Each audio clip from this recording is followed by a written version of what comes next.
NLCS 1 presented by Loan Depot. From Los Angeles to New York, Game 3 of the Championship Series. 3 in a row coming here from Flushing. This best of 7 tied at a game apiece.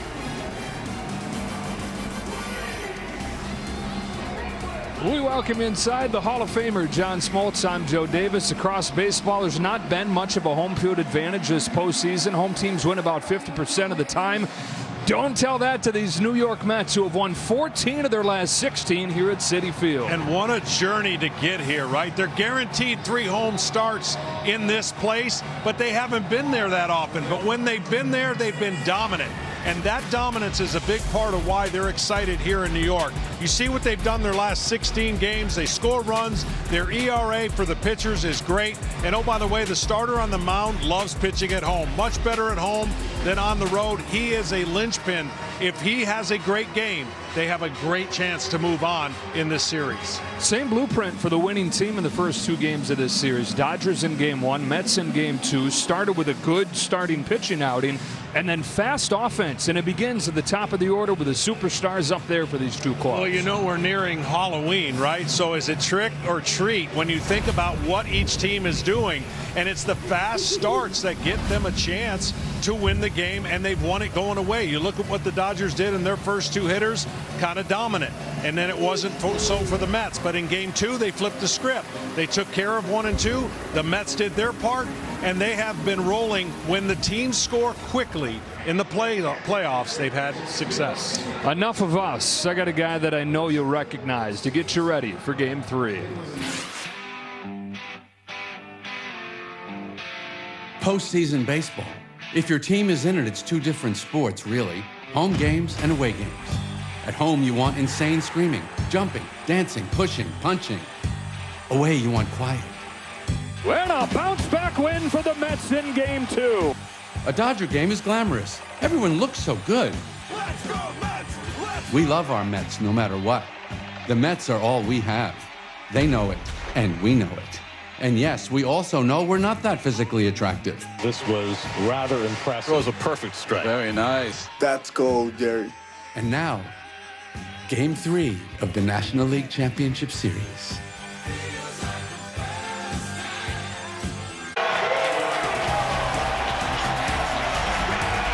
Here at Citi Field with a postseason chill in the air, 54 degrees. There is a bit of a wind. Going to be a hard place to hit the ball out of tonight. Game 3 of the National League Championship Series just about set to begin. We go down to the field. Ken Rosenthal. Joe, by now you've probably seen the stat. Shohei Ohtani is 0 for 19 with the bases empty, 6 for 8 with runners on. It's interesting, but it's nothing more than a baseball oddity. The real issue, as Ohtani said yesterday, is that hitting is more difficult in October when teams face better opponents and their opponents' best pitchers. In Ohtani's case, we're talking about Yu Darvish, Sean Manaea, Tanner Scott, and others. Tonight, he's up against Luis Severino, a righty he has hit well in the past. It seems inevitable that at some point, Ohtani's results will start to turn. Now, with more on Severino, here's Tom Verducci. Well, thanks, Ken. Last year was so rough for Luis Severino. At one point, he said, "I feel like the worst pitcher in the game." So he did something about it. He went to a high-tech training facility and developed a power sweeper. You'll see a lot of that tonight. And after he signed with the Mets, the club discovered that his lifestyle habits, like a lot of young people, needed some work. He was staying up late at night on personal devices, missing out on key rest and recovery, and not paying attention to his nutrition. Well, you can tell he's addressed those issues with how strong he has finished the season. 5-1 with a 3.4 in his last 10 starts. And the worst pitcher in the game last year, in his own words, now has the ball in his hands for a key swing game in the NLCS. Joe. All right, Tom. 40 starts over his last 5 years with the Yankees, those injury-riddled seasons. This is his 34th start here in his first season with the Mets. And it's here at Citi Field where he was dominant this year. 7-2 with a 2.96. And, John, this is a different pitcher than he was with the Yankees. Yeah, it is a different pitcher, and they're glad the Mets took that chance, and they got the complete year out of him. You can't look at tape if you're the Dodgers of former at-bats, because that's how different he is now. 2 fastballs that go opposite way, sinker and four-seam. He'll throw in the breaking balls. He's been good. He's been good at home, and they're hoping that continues. Same game parlay. The guy leading things off leads that off with Severino and Alonso also featured. And go to FanDuel for that right now. Dodgers took the first game 9-0. The Mets, after they got bullied really in that first game, punched back 7-3. Best of 7 when it's tied at 1. The game 3 winner wins the series about 70% of the time. Ohtani climbs in, Severino comes home, and off we go with a bouncing ball to first and 1 pitch and 1 out for Luis Severino. So you've seen the leadoff man. The rest of Dave Roberts' lineup looks like this. It is a different looking lineup here as he tries to put as many left-handers towards the top of the order as he can. Max Muncy slides up and hits cleanup.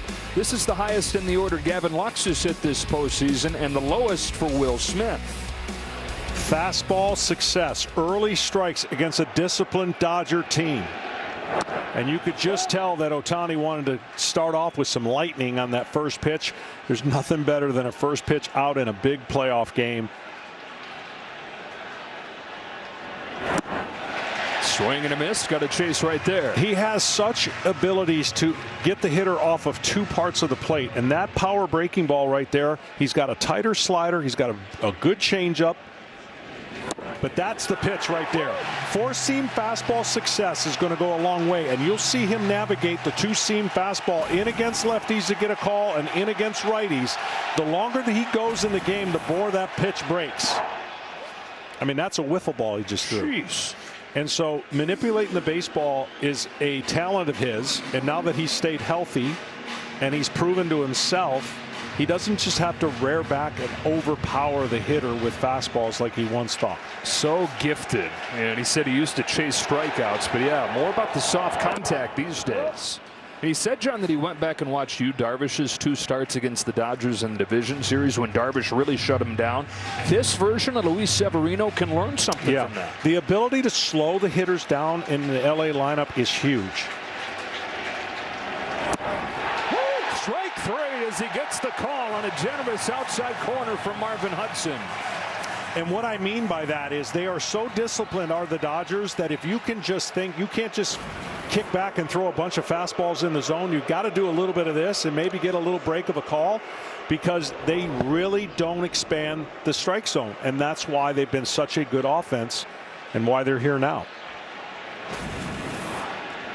Dodgers scored 9 runs in the first game of this series, just 3 runs in game 2. And Marvin Hudson calling time for a moment there. Freddie Freeman stands in. Freddie Freeman's been here all day. Not quite, but he got here around lunchtime and started his daily treatment to just be able to play, just make that ankle bearable.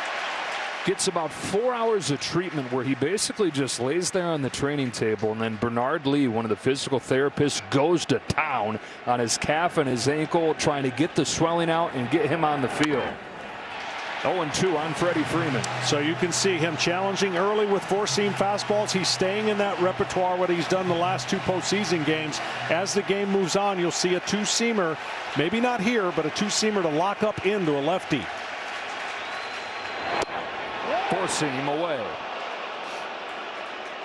So now off of that, if he wants, Freddie's such a good hitter, you can't really get him out the same way, but you can spin a breaking ball off that lane right there, either backdoor it or try to get a swing at the bottom of the zone. The 1-2 comes back inside, and the count evens up. There's that sinker. Well, early, he's so firm with it, and the adrenaline rush is so great. See how it moves? You're going to see it move even more as he stays on top and as the game goes on. That's the breaking pitch. That's the pitch. And there's a 1-2-3 first for Luis Severino.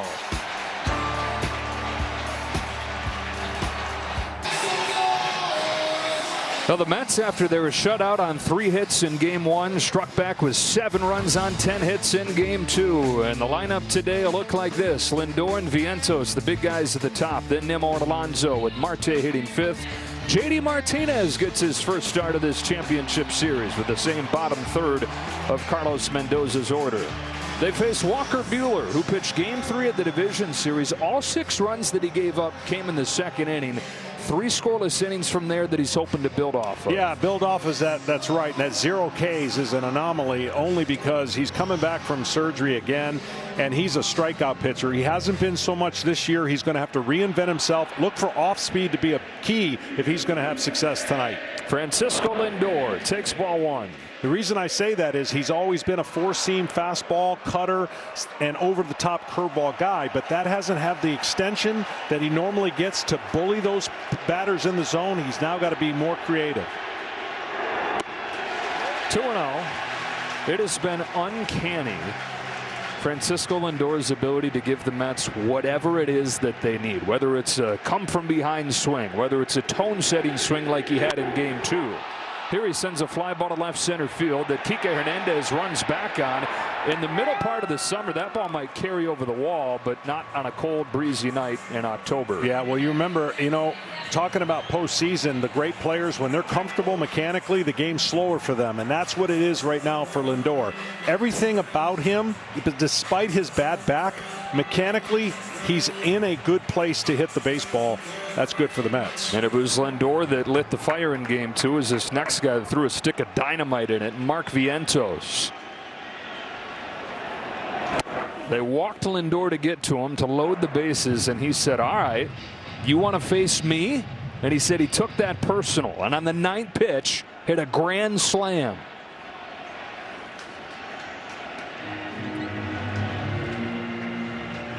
.378 in his first postseason. He's knocked in more runs than any player in baseball this October. And she says, and he took that personally. Nice curve right there. And that's the big difference. If Buehler's going to have success, he has to get the hitter's eyes up and down. The way to do that is throw that breaking ball after throwing a high cutter or a high fastball, because that is what he's always been good at. And it's not that easy to learn on the fly, like, hey, I've got to pitch differently because I'm not getting the results I used to. But that's what he's going to have to do in this game, in this series, and as long as the Dodgers play. Here's 1-2 to Vientos. Back to that curve. Check swing. Ball 2. For 5 years, he was as dominant of a pitcher as there is. And like you said, it was this big, brash, bullying style where he just flamed fastballs by you. And Dave Roberts has said he's learning on the job here that that ain't who he is, and having to find a way to still succeed, still give his team a chance. Yeah, and again, having done this most of my life, it's not that easy. And what they're expecting out of Buehler today is, can he get to the 4th inning, maybe the 5th? That would be a huge win. And you would never say that about Walker Buehler, because he's one of the best when healthy. Fires 2-2, and Vientos has worked it full. See how those pitches are non-competitive? Because he's really trying to break the slider away. The vertical part of his game on the curveball will be more effective pitch, even though he relies on that cutter a lot. The curveball has to play for his to be successful. Grand slam in the 9th pitch in Game 2. On the 7th pitch here, he's down swinging at a good cutter. That one had good late break. And it brings up Brandon Nimmo. Time for Fox Foresight, powered by Google Cloud. Thanks to Google Cloud for powering these real-time insights. The Mets are hoping that he can fulfill some of these percentages. He's 0 for his last 13, battling through that sore foot that he says is going to have him in a walking boot as soon as the season finishes. A little bit like Freddie Freeman for the Dodgers. Nothing going to keep him out. Nothing like that going to keep him out this time of year.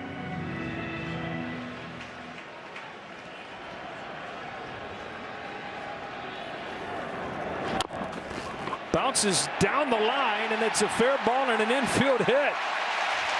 And lumbers his way down the line, and the Mets have their first base runner. That's why they check, by the way, when a guy's check swings, because that's what you can do when you check. He got lucky and hit one down the line, but he'll take it. Looks like a laser in the scorebook. And for a guy who's hobbling, he sure is giving what he can. I wonder what Google was giving him odds-wise to get an infield hit. Yeah, they wouldn't be super high. Well, Nimmo's on, sore foot and all, and Pete Alonso's up. 4 home runs against Walker Buehler in his career. Pete, a good fastball hitter, and in the past has had success, as you talked about, those 4 home runs. He hit a hanging breaking ball in the zone in LA for a home run. But he's done a little bit too much of that in the postseason, letting a lot of fastballs, almost guessing maybe a little bit too much. And I think he's close to getting that Pete Alonso swing going for the Mets. This is a fine line, right? You like the patience and you like that he's drawing the walks, but 4 spot got to be a run producer. Yeah, and when I say in between, I'm not saying so much in between mechanically, just like pitch selection and what he's going to do, because he does have the ability to chase outside the zone. Does right there, 2-2. Well, already what I've seen out of Buehler is night and day compared to where he was in San Diego. The break on his pitches is a lot sharper. So whatever they worked on and whatever he did in between has been a good sign for the Dodgers. Here he comes. Try to get him to chase again. Alonso laid off this time, and the count is full. Well, he's already got more strikeouts than he had against San Diego when he just could not put anybody away with 2 strikes. 6 of the 7 hits the Padres had came with 2 strikes.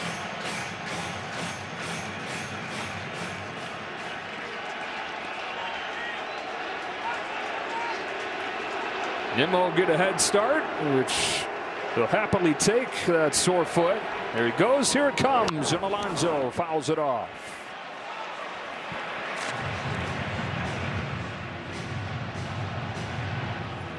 '17th postseason start for Walker Buehler. He's always lived for this kind of energy. Said especially pitching on the road. 30-year-old from Kentucky, home with another 3-2. And he's got 2 strikeouts in the first inning after he didn't have any against the Padres last week. We're off and rolling in Game 3 in New York.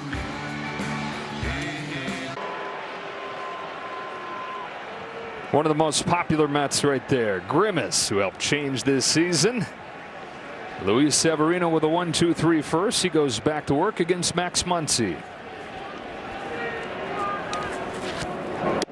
Muncy knocked in the first Dodger run in both games in Los Angeles. 2-run single in the first inning in Game 1 and a solo home run in Game 2. Up into the cleanup spot today. Dave Roberts front loading the lineup with lefties against Severino.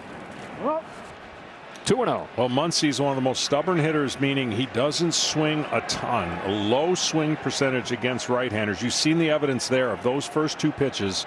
He didn't even attempt at it. 38% is the only times he swings against right-handers.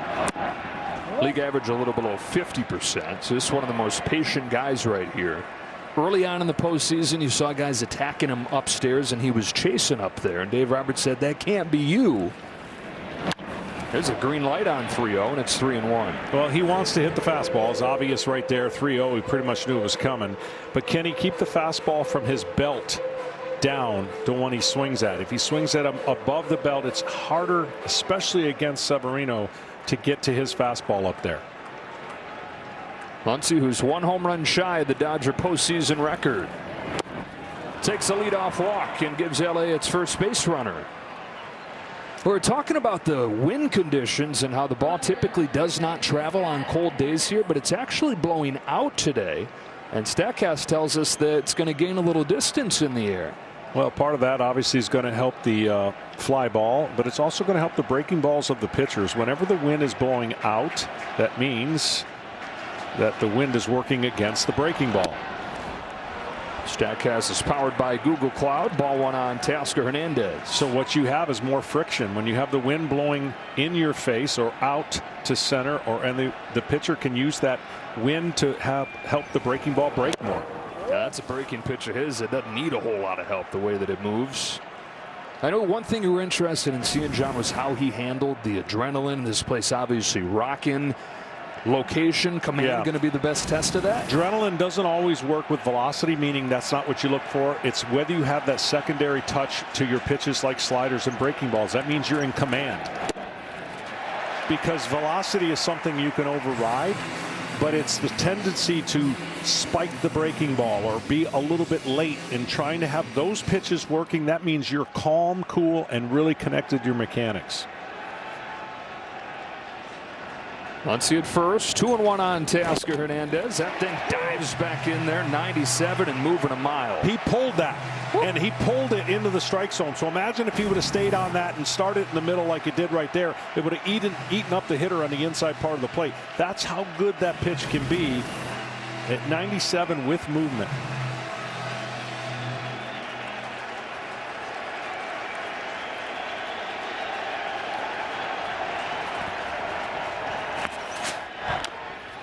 Tapper. Alvarez guns to second. Not going to get him.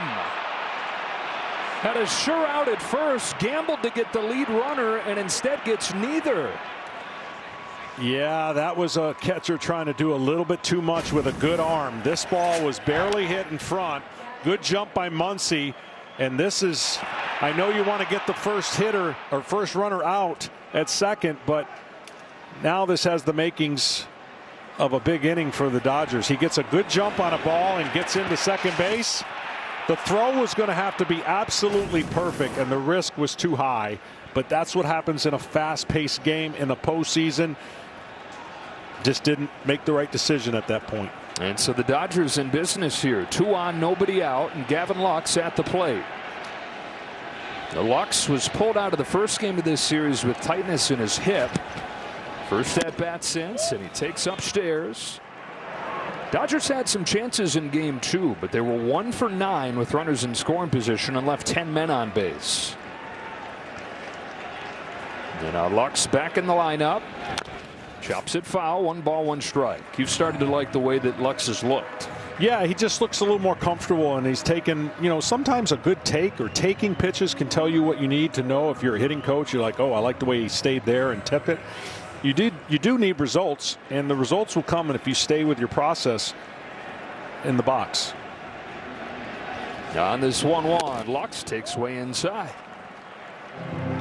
Especially against right-handers. The last, I don't know, 2 weeks of the season, 14 days, he's had some really good success getting on base against right-handed pitching. Well, he came to life in the second half. He was barely hanging on to a position. Dodgers stuck with him in one of the best stretches of his career to finish off the year. Up the middle, off Severino. The Gold Glove finalist sticks with it and gets the first out of the inning. Muncy to third, Hernandez to second.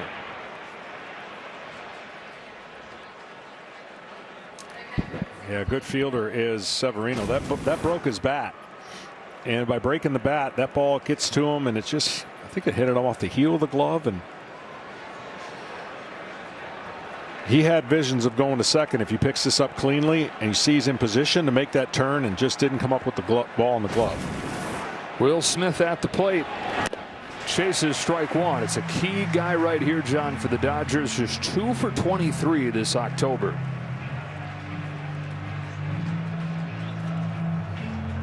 Yeah, he's been so good for them, but you get stretches where you get out of your mechanics, and sometimes you're late, sometimes you're got too much movement, you're leaking.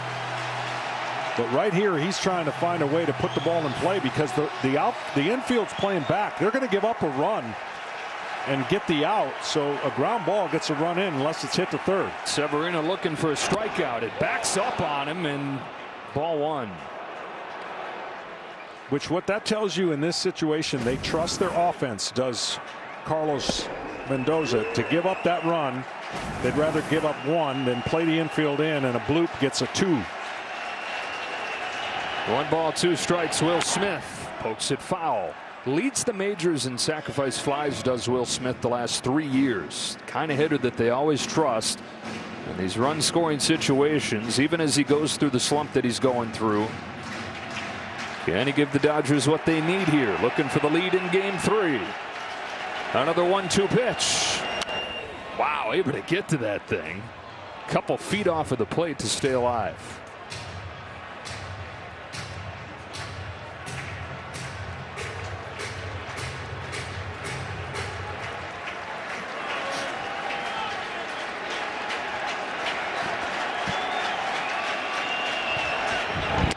Way up there, 2-2. I mean, that's a good pitch for a lot of reasons. 1, you get him off that pitch away that he's reaching. 2, you make him conscious of that fastball inside.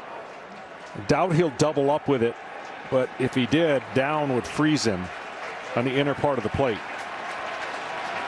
Muncy at third, Hernandez at second. Smith fouls it again. Turned it up to 98 these last couple. No longer the strikeout artist that he once was when he's on the other side of town. Still, though, dig deep, get one when he needs it. That's what he's looking to do here. 2-2 on Smith. The 8th pitch from Severino. Again backs up, and he's gone from 0-2 to 3-2. Well, he's going to have to get reconnected with that pitch. That's the third one now that he has backed up.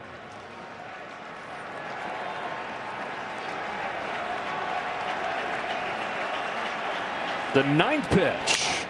Bouncing ball off Severino. It will die, and the Dodgers will get the game's first run. What an at-bat from Will Smith. From down 0-2 to an infield hit on the 9th pitch. Dodgers up 1-0 in Game 3.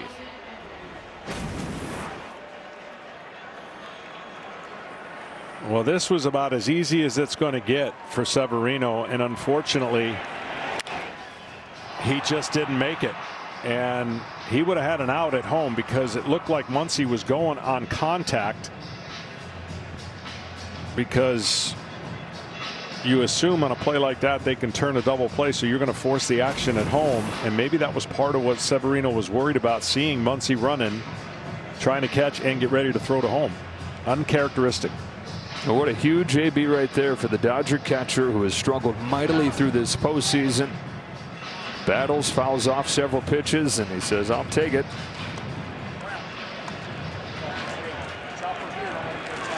Dodgers the best record in baseball this season when they get the game's first run. And the story of this series so far has been fast starts. It's been 6-0 in both games so far. Tommy Edmonds squares around, takes high. Yeah, Tommy Edmonds so good at commanding the fundamentals of being able to square up and bunt. And what we've seen now about 3 different times, the first and third, tough to defend.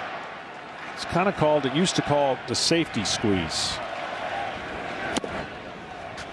Ooh, high strike, 1-1. It's already got 2 sacrifices in this postseason. And what this does is it draws in the third baseman, so you can kind of slap it by if you decide to swing. You've drawn him in. The first baseman, Pete Alonso, as soon as the pitch is thrown, he has to come racing home, because in an ideal situation you want to bunt the ball to first. So as a left-handed batter, you want to bring the ball and bring the bat to between the pitcher's mound and first base. This is not a dimension the Dodgers have had in recent seasons. With Tommy Edmonds brought him, coming over from St. Louis. Swings away here. It's a high fly ball to right center field. Marte to the track. Sliding catch by Taylor. He came out of the middle of nowhere to catch that. It's a sacrifice fly, and it's 2-0 LA. But Tyrone Taylor with an incredible play on the track. Well, it's about as good a catch as you're going to see when you've got your right fielder bearing down on you. That could have been a distraction for disaster. And you talked about it. The wind is blowing. The ball is carrying. And a big-time collision avoided. Wow.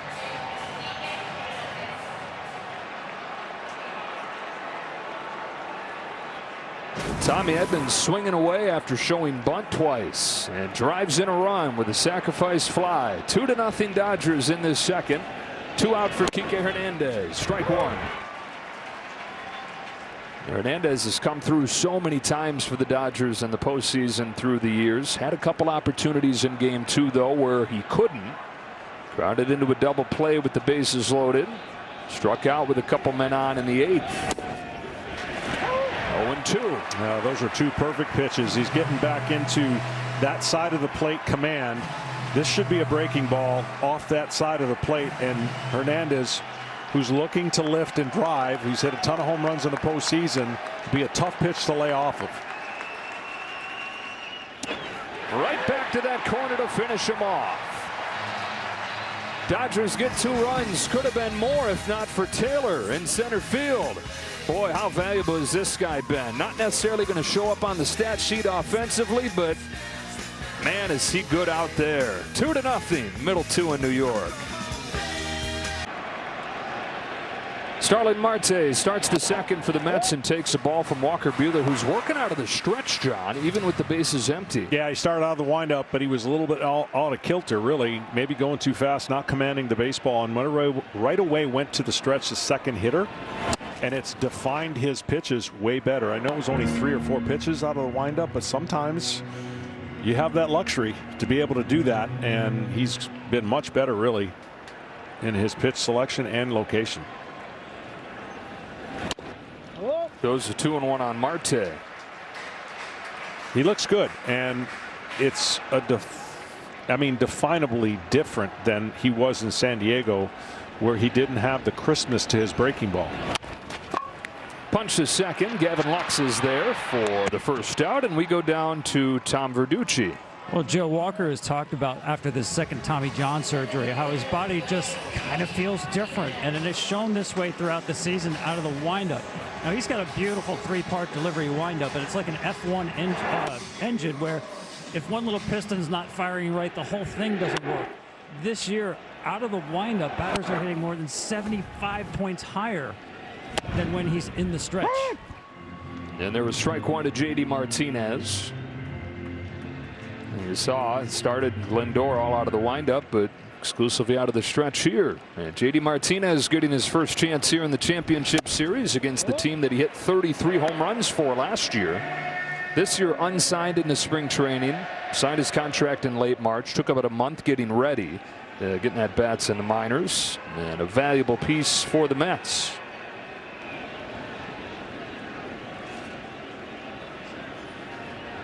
And quietly climbing out of a long slump. He took an 0 for 36 into the final weekend of the regular season, and they got 3 hits over the last 2 games, including a double that hit off of the bag and helped him snap that 0 for 36. Probably felt like he had a few coming his way. And he's reached base all 6 games that he's played in the postseason. On this 1-1 from Buehler, Martinez swings and misses. Well, that's where his big hole is, and he looking to hit the ball with his gap-to-gap power. The breaking ball away has a lot of swings and misses. It does for a lot of right-handed hitters. Tried it again there. Walker Buehler's asking Marvin Hudson, was that down?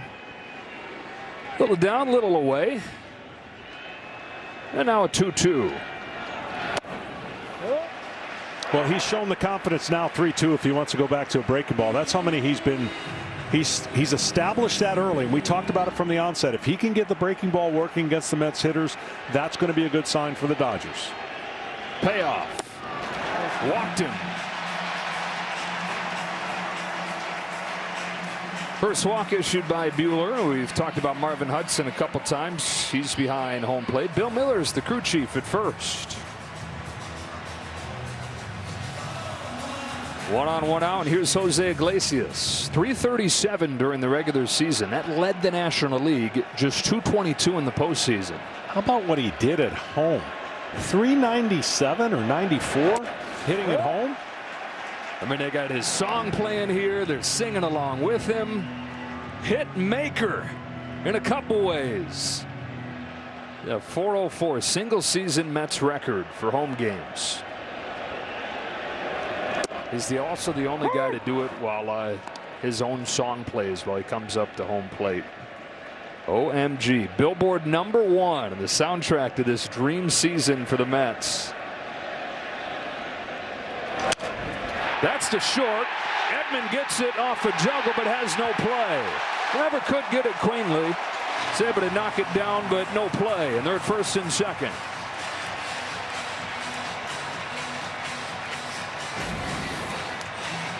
Well, this was a tough read for the base runner because he's got to make sure this is not caught in the air. And then he didn't realize, Edman didn't realize how much time he had because he would assume the runner's close to second. He was nowhere close to second because he had to read the ball. Watch this right here. Now he gets going. But in the beginning, he had to stop and wait to see if that ball was going to be caught. First opportunity for the Mets today. Tyrone Taylor has already made a great play defensively. Now a chance to impact the game with his bat, which he did in game 2. Knocked in a run with a double. He's reached a few times in this series. When you're getting ready for this lineup as a pitcher, John, it looks like it's a soft spot down at the bottom of the order. But when Taylor's hitting 2, there's no break. No, there isn't. And he did have a couple good at bats. This is key for Walker Buehler because these two guys have struggled, especially Alvarez. You'd think Alvarez is getting close to breaking out of it, but he has not been getting going. That's why he's batting 9th. They love him in the defense and the catching and all that he provides. But let's not forget, last year he hit a ton of home runs. This year, not so much.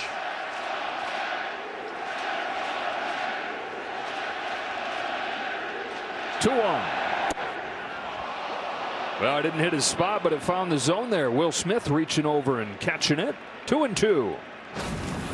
He drops down just a little bit to throw that 2-seamer. And the hand just drops just a little bit, and he pulled it but got the call. Full count.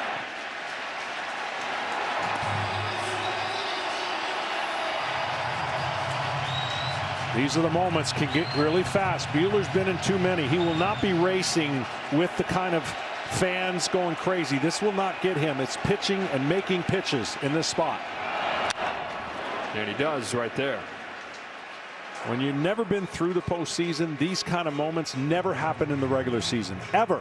There's no game big enough in the second inning, first and second, 1 out, 3-2 count where the fans are going crazy standing on the feet. Martinez at second, Iglesias at first, and Buehler has walked Taylor to load the bases.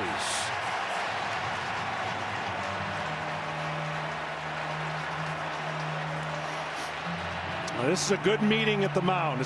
It doesn't seem like it's an obvious one, but the reason it's a good meeting at the mound, you've got a guy at the plate that has been struggling and itching to do something special. He's missing fastballs.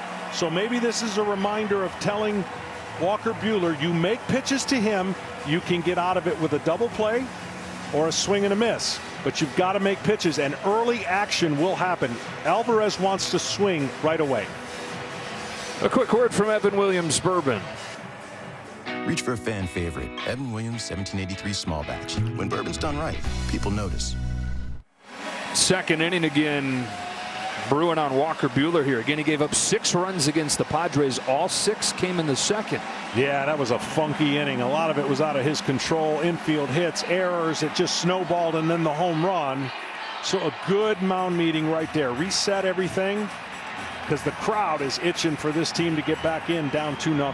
And here you go, John. Francisco Alvarez, who Carlos Mendoza said, yeah, he's just trying to do too much. Said, you're so strong, you don't have to swing so hard. He didn't cut down at all there. A curve and the bat goes flying out of his hands. Strike 1. Yeah, good thing for netting. I mean, that's one of the firmest thrown bats you'll ever see in your lifetime. I mean, you don't love his chances to cut down in this situation. Bases loaded, place going crazy. But my goodness. Well, I'd like to say he's got a different swing with 2 strikes, but he doesn't. He's got the same swing. First strike, no strikes, and 2 strikes.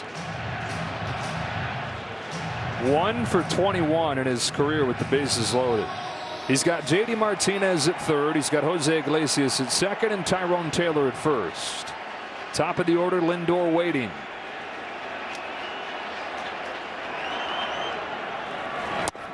Strike 2.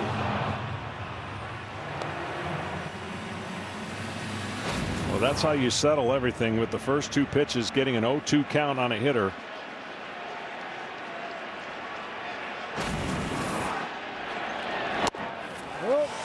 The hardest thing to do when you're struggling is trust yourself. Trust the process. Trust your mechanics. The reason you're struggling is because your mechanics and fundamentally you may be off, and you're searching so many different times you go to the plate. 2-2.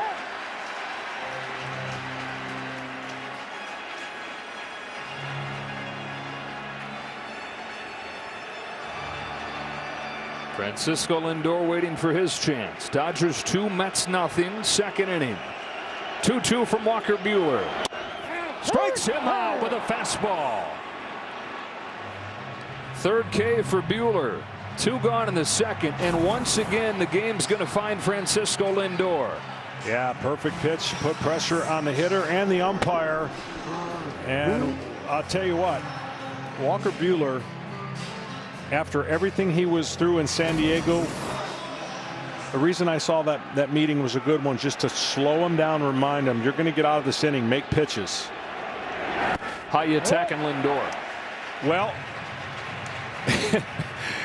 it's difficult if you're leaving a fastball in the strike zone, because if you leave a fastball in the strike zone, he's proven he can deposit it wherever he wants to. There's a good fastball. Above the zone, you got a chance. Up is where he's vulnerable. Up and down and in against his back foot breaking ball is where the 2 areas that you can expose. The 1-1 pitch. Lindor. 1-2. There it is. He exposed him quickly right there. 1-2 for a guy who's had 0 strikeouts in San Diego. He's had 3 in 2 innings, none bigger than the last one. He's already gotten 10 swings and misses. That's already more than he had in 5 innings against the Padres. Bases loaded. 1-2. Another curve, and it evens up.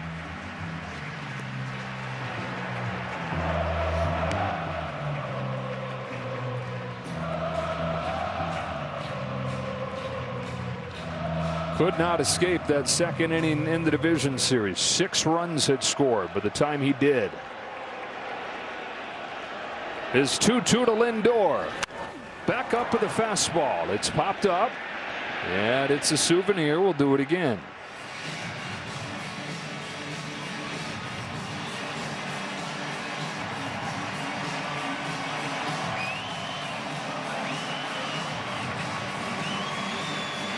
Now, throughout this run, the biggest spots have seemed to find the Mets' biggest stars. Bases loaded, 2 gone, second inning. And another 2-2 to Francisco Lindor. Check swing. No swing, and the count is full.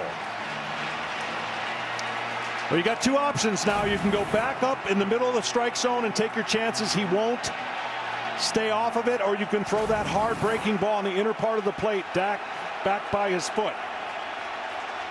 Payoff. Lindor swings and misses. Walker Buehler strikes out Francisco Lindor. He's got that swing and miss stuff back tonight. First time in a long time. Mets had a chance, but it slips through their hands. And after 2, 2-0 Dodgers.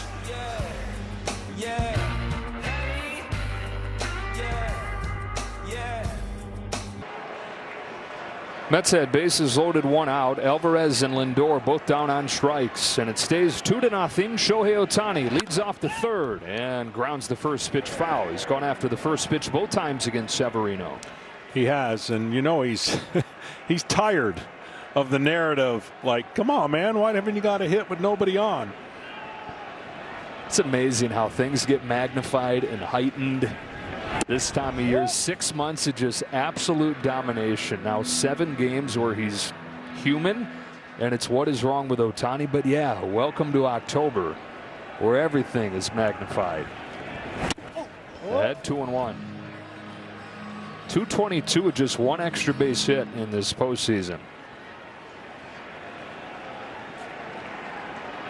Dodgers think it's a matter of time before Ohtani gets going again. He's ahead here 3-1. And here's the other thing to worry if you're a Mets fan. If Ohtani gets on, we know he can steal bases, but the league has stolen a lot of bases against Severino, so the Dodgers are going to want to push the envelope. Big rip, foul back, 3-2. And because Ohtani's been hitting with runners on, which means he's not on with nobody on, he's not had a chance to steal bases. So getting on base and creating that havoc, at least the threat of stealing bases, will add to the Dodgers' chances tonight. Payoff pitch. Taken for ball 4, and Ohtani's got a leadoff walk. Severino just missing off of the inside corner. Ohtani in the wins, hitting above 300. Remember, he homered in the first game of the postseason against Dylan Cease. He's knocked in 5 in those wins, but he's just 1 for 11 in the losses. And in the same way John Francisco Lindor was responsible for getting the Mets going in Game 2, the Dodgers are only going as far as Shohei Ohtani's going to take them. Off to his lead at first.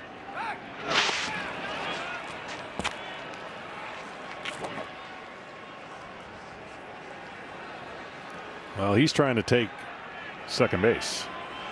Besides, take him to the World Series. 59 stolen bases during the regular season as Betts takes a strike. It's stolen 36 in a row before Alvarez caught him in Los Angeles. There are the pieces to this puzzle right here. The one thing I'm surprised league-wide that obviously we don't see every game, that I haven't seen is those one-way leads, which a one-way lead is you get so far out, but your first move is going to be back to the base, trying to draw throws and make the pitcher nervous. And by doing that, you have the pitcher thinking about 2 different things. That huge lead, is he going? I can only throw over there 3 times. And guys typically like to take their walking lead and timing it going to second. But see, you can already see what's happening with the command with Ohtani at first and the threat of stealing. It's affecting Luis Severino. They're 15 out of 20 during the regular season, and then the Mets in the wild card round stole 3 against him, and he's issued back-to-back walks to open this 4th. Or this 3rd.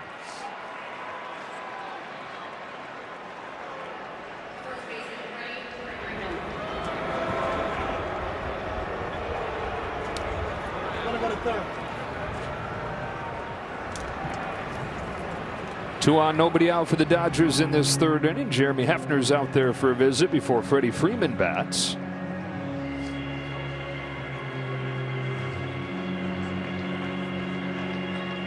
This has become one of the things for the Mets pitching staff and teammates, supporting the guy that's pitching that day. They've got Luis Severino's number 40 painted on their faces. They sent Severino back to New York a day early because he was going to be starting this Game 3. And he went to the airport with a 5 on one cheek and a 9 on the other cheek. He had Sean Manaea's 59 into the airport. It'd be one thing to see Luis Severino. It'd be another thing to see him with 59 painted on his face. They're part of this tight-knit group. Chemistry, all the intangibles, been such a big part of the Mets season. Well, right now he's in a huge jam. 2 walks and Freddie Freeman at the plate. Struck Freeman out with a good breaking ball the first time. That's the exact pitch that Freeman struck out on. 17 walks, make that 18 walks for the Dodgers, and now 2 games and 3 innings in this series. Well, the thing we said early, can he throw enough strikes early? Because he has a very patient team in the Dodgers. They don't expand the zone. So as dominant as Severino has been, especially here at home, he has not thrown enough strikes in the right batters, and now big traffic on the bases. Severino's 1-1. Freeman pops it foul, 1-2.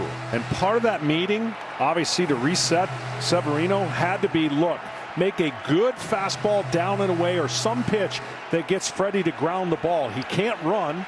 We can turn a double play and stay out of a big inning.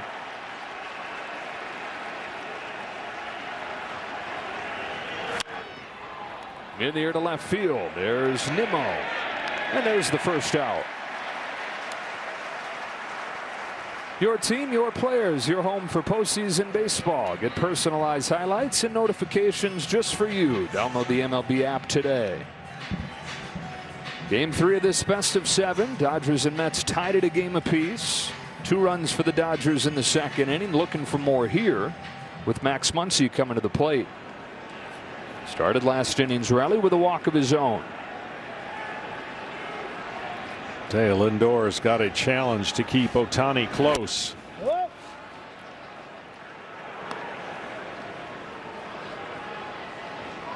He shaded up the middle and got to pay attention and not let Ohtani get a huge lead.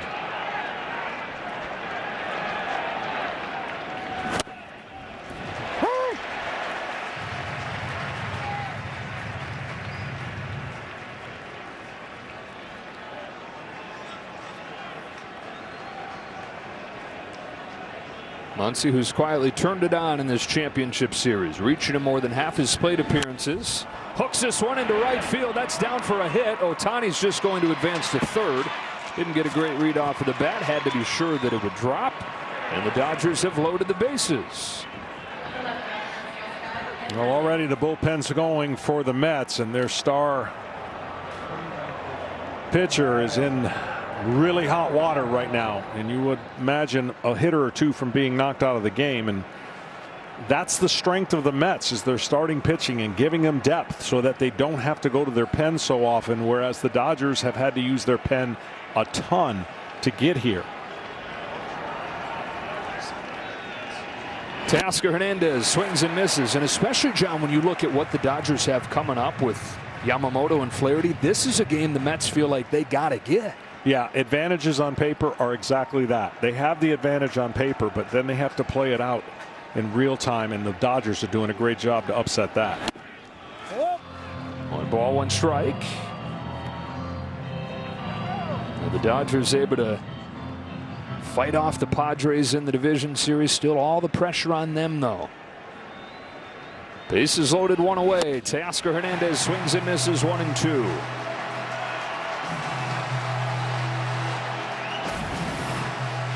There's that 2-seam fastball, just late movement. Hitter thinks he's on it.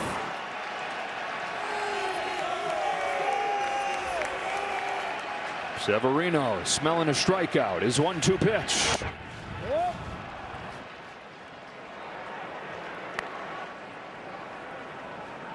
That is the pitch he's lost feel with. It still has great break, but it has not been in the area desired location.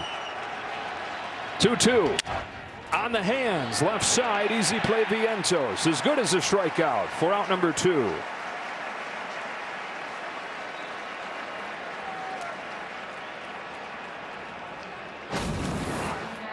Watch that late movement and the bat breaks. Whew.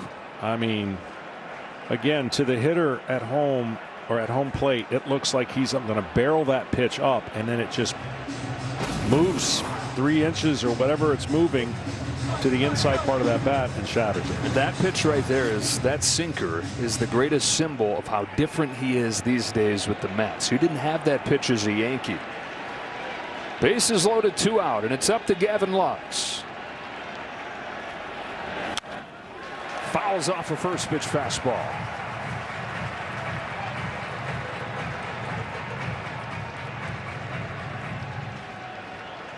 The power pitcher for the Yankees. Still has power, but much vaster arsenal.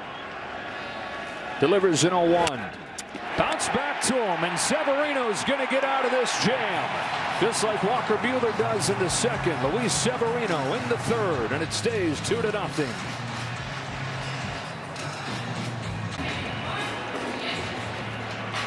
It's Mark Vientos to lead off this inning in our player profile, sponsored by Liberty Mutual. What a postseason he's had. 378, 3 home runs with 11 driven in. He leads the majors in hits, leads the majors in RBIs this postseason. He's already got the most multi-hit games in Mets postseason history with 6 of them. Every game in the division series, and then again in game 2 of the championship series. And you go back to spring training.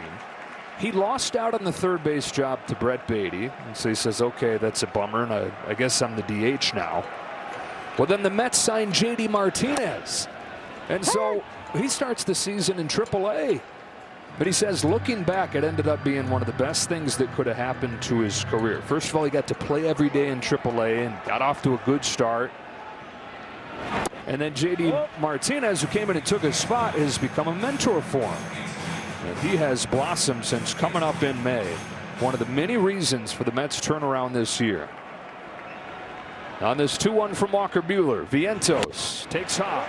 I'm going to be watching both these starters this innings. And the reason I'm going to watch them is because when you get out of a huge jam the inning before, it has some mental stress to you. If you can get reconnected the next inning, then you can pitch on. Fly down the line. Betts a long run. Still coming. Mookie Betts couldn't get it. And it's a base hit for Vientos.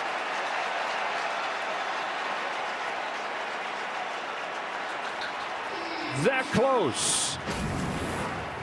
This close. What an effort.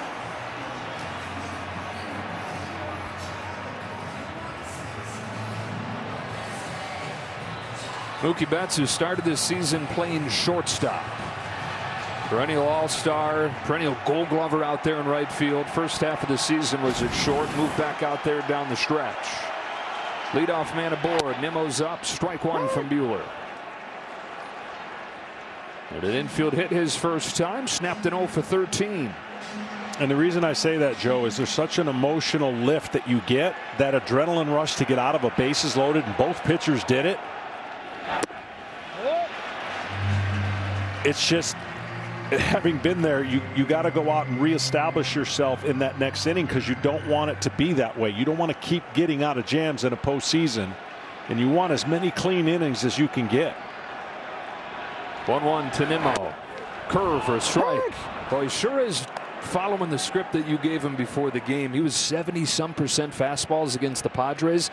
It's down around 50% tonight. He's done a nice job mixing and matching and making pitches when he's had to. 2 strikeouts with the bases loaded. And he's hitting all the quadrants. He's not just rearing back and firing. He is literally pitching in the quadrants that to the hitter's weaknesses and using his strengths to get there.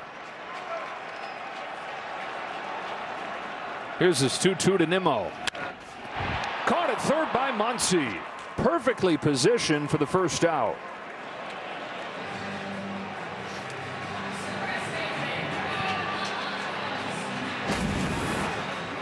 I mean, look at that room at third base. Muncy's playing shortstop. You know they can't shift anymore. At least the rules allow you have to have 2 on each side of the base. You know that by now. Well, that is a shift, a legal shift. Dodgers have been the best shifting team in baseball the last few years. The data putting the guys in the right spot once again. Strike one on Pete Alonso. See, that's the pitch. Yeah. That's the pitch. When he gets unlocked, he's not letting going by. A first pitch fastball.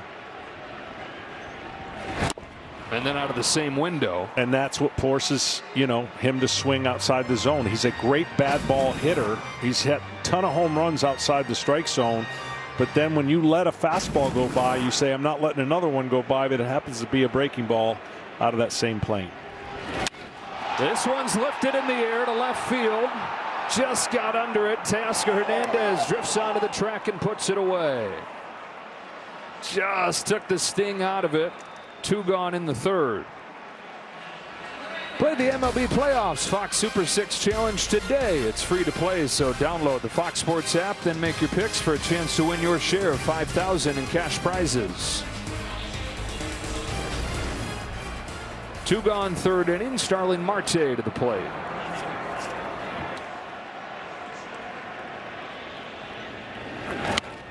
Man, hammer of a curveball. I mean, I've always loved his overhand breaking ball. There hasn't been as many of those. He's actually thrown more of the breaking ball that's off the plate. But that one that stays on the plate, I call it the vertical drop from 12 down to 6. It just plays better for the kind of fastball that he has. Because he likes to throw his cutter and fastball up, that is going to be a great pitch moving forward, because next year he's going to have so much better year removed from the surgery.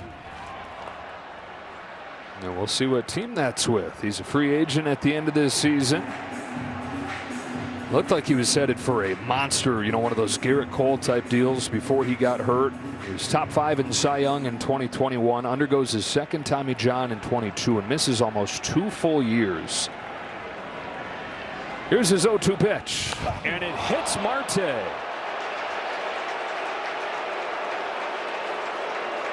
2 out, 2 strikes. Hits a batter and moves a run into scoring position. See, that's the one he gets underneath to try to create sink. And when I say underneath the ball, and then all it can do is go up. And that one goes up and in, excuse me, and hits the guard on Marte.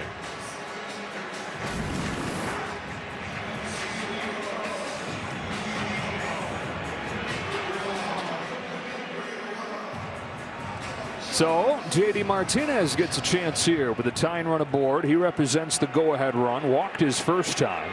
And then Walker Buehler's giving him a hard time as he went off of the field. Said, swing the bat, J.D. Still not budging. And a few times today, Marvin Hudson has gone off of the plate for a strike. Good for the pitchers. And he said it with a smile, but be careful what you wish for. Yeah. Because a swing of the bat here could change things. J.D. Martinez, for years, one of the top hitters in baseball. 2014 through 2019, only Mike Trout had a higher OPS than J.D. Martinez. He's now in his 14th year in the big leagues. 2 on, 2 out, third inning. Chases 1-2. Now that swing and that pitch, if both Buehler and Smith are looking at it, should be thrown again because he missed it by 2 feet.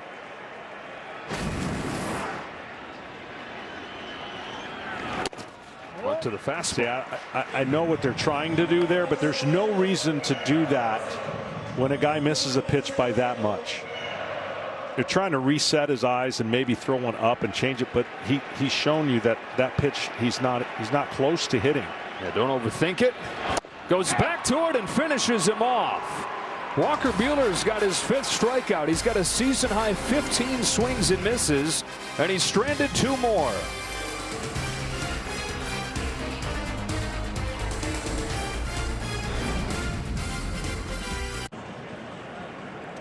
Welcome back to Citi Field. Mets manager Carlos Mendoza, kind enough to join us. Carlos, we're watching Luis Severino here starting the 4th. At 66 pitches, we got the bullpen up earlier. How would you assess the stuff he has? Yeah, it looks like he's having a hard time commanding his pitches, especially the fastball. Even though on that inning when they scored 2, not too many balls hit hard against him. We didn't make a couple of plays. Obviously, the one from Edman and Taylor makes a hell of a play out there. But yeah, I think he's going to come down to him getting ahead and staying in that attack. Offensively, your team is seeing a lot of spin from Walker Buehler. What do you like about the approach? Yeah, we're doing a good job of not chasing his fastball, but it looks like every time he needs to make a pitch, he's going to the knuckle curve, and he's landed it for strikes, or he's trying to get chases. So we just got to continue to create traffic, and we will get that big hit. Thanks so much, Carlos. You got it. John, you said you were watching to see how Walker Buehler came off of that stressful inning. Same deal right here for Luis Severino. Yeah, he's got to get back in the slot. I thought his manager said it well. I mean, the fastball is such a key for him against a team that will not expand the zone, against his team where he's trying to keep his hitters from expanding the zone. So fastball command's always the key. That sinker started to show some life, but the breaking ball has got to be closer to that sinker to give the hitters an illusion. Good one right there. Breaks Edman's bat. Because the way it works in our game, and I know it's different than the philosophies of hitting, but people are trying to create damage by swinging and getting the ball in the air. Well, if you can throw a fastball that either gets fouled off or swung and missed, throw your secondary pitches in that same area, because if you don't, you're not getting those variants of swings. And they've missed a couple opportunities tonight to really expose that. The last inning, we talked about Buehler. He threw a waste fastball that could have got hit, and he came right back with that curveball and struck out J.D. Martinez. Those are the things that are important in the postseason. Don't make a mistake with a pitch you really didn't want the hitter to swing at. Tommy Edman had a sacrifice fly his first time. His star-studded lineup. It's Edman who's leading the way, hitting .333 this postseason.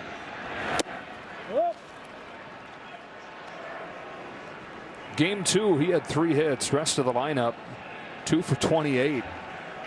Ohtani and Betts and Freeman and Muncy and so on. But it was Tommy Edman more than half of their hits. Tommy Tanks, they call him, on this 1-2.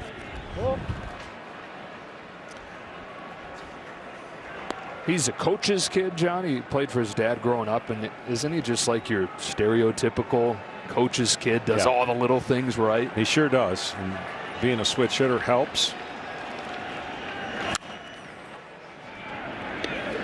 And staying in the strike zone helps. So he's been able to do all the things the Dodgers were hoping for when they got him. Very versatile. 5 years in St. Louis. Hadn't played in almost a year when they acquired him because of injuries. Fouls off another. Now the one pitch we haven't seen and doesn't look like it's going to be part of his game plan is the changeup out of Severino. And that changeup comes out of the same plane where he threw that fastball. There it is.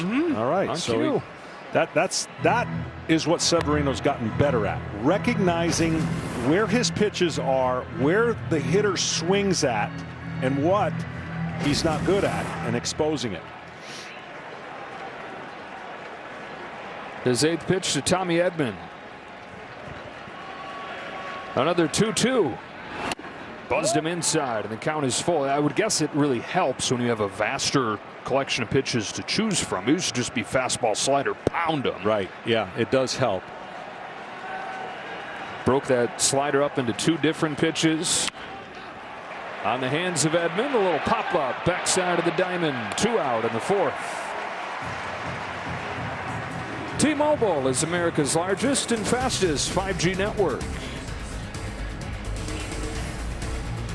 Turned his old slider into a sweeper and a cutter. 2 different options. Change-up John's talking about. Still the fastball. Added the sinker in as well. 30 years old in his 9th season in the big leagues, but he has evolved.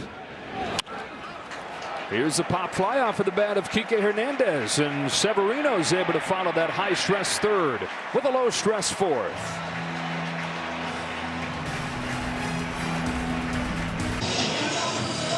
Back here at Citi Field with Dodgers manager Dave Roberts. Dave, what have you seen in Walker Buehler tonight? I just think compete. I think, you know, he's making pitches when he needs to. I think the curveball's been big when he's needed. I think the sweeper's been there. We got lucky on the sweeper with Alonso that he just missed it. But I got to give credit to the Mets. You know, they're grinding him right now. So for me, I'm just trying to squeeze out 3 more hitters. Okay, you have a rested bullpen. Your plan the rest of the night would be one after the other? I think the first thing is I'm going to get Kopech on Lindor, and then we'll see where we go from there. Dave, thank you. Thanks, Greg. All right, how about that? We don't have to predict what's going on. Dave just tells us. 3 hitters here for Walker Buehler. Bottom of the Mets lineup. He will not face the lineup a 3rd time. Yeah, I think Kopech's going to face Lindor, Joe. Go out on a limb, partner. Say I agree with you. At the knees, 1-2. What a night for Walker Buehler, who is just the latest Dodger starter to look like a different guy. Yamamoto and Flaherty both turned things around, and now Buehler's done the same. Yeah, he really has. He has definitely made some adjustments in between this last start and this one. 1-2 to Iglesias. How about the move to go just to the stretch? How big of a difference can that make? Well, pitching is all about feel, and if you feel one way better than the other, and all for it. You know, typically he has one of the classic windups that I love because it creates an illusion, but it wasn't working early.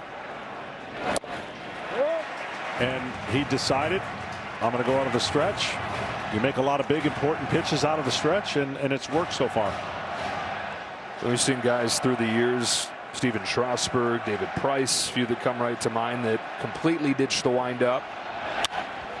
Poke to right field, right at Mookie Betts for the first out of the 4th. Well, this is the 3 pitches he's primarily used, where you see as the hitter, you see out of this window right here, fastball, cutter. Okay, they do opposite things. Fastball away, cutter in, and then the curveball drops. And it drops from that same height of the fastball, which makes it hard to pick up. And he's shaping that curveball in 2 different ways, which I like tonight. And that has changed really the scouting on what the Mets hitters were looking at. When they watch video, they were seeing something totally different. And so it's like seeing a new pitcher tonight. How quick can you adjust? And the Mets have had a couple chances the last 2 innings, but unable to cash in. Tyrone Taylor has made his impact on defense in this game with an incredible catch in center field back in the second, and he's also walked.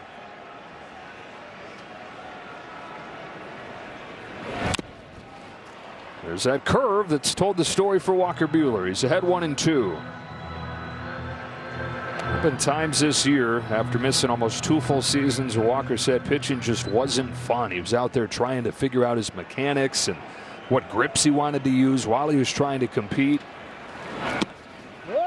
Started to have some fun down the stretch, started to experience some success, chicken or the egg kind of thing, but he has hit his stride, and this is as close to the old Walker Buehler as we've seen. Yeah, absolutely. Last start 6 for 10 with 2 strikes, 0 strikeouts. This night 0 for 8 with 5 strikeouts. 2-2. Grounder left side. Edmonds there. Taylor can fly. Low throw, but a pick from Freddie Freeman. 2 out in the 4th.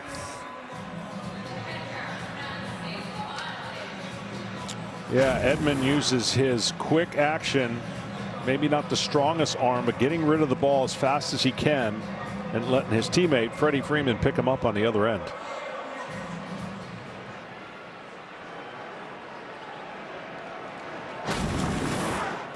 Buehler trying to get through 4. This is going to be his last hitter, Francisco Alvarez. Came up with the bases loaded in the second, struck out, and is now 5 out of 33 in this postseason.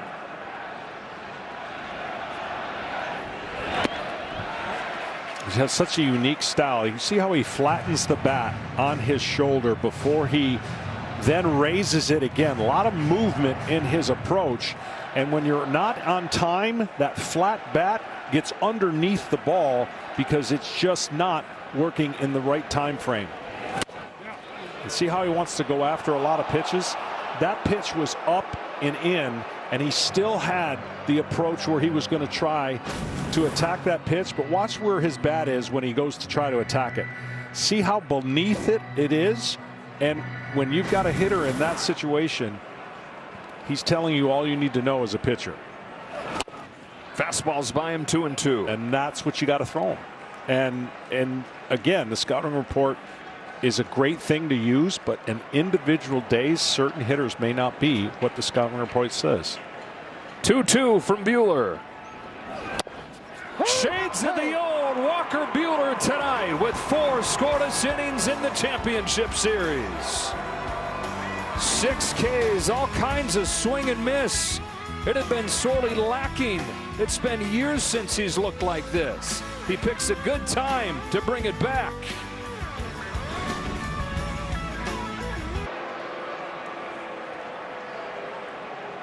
Dodgers 2, Mets nothing, and this series tied at a game apiece. Shohei Ohtani starts the 5th for LA against Luis Severino, whose first pitch down and in for a ball.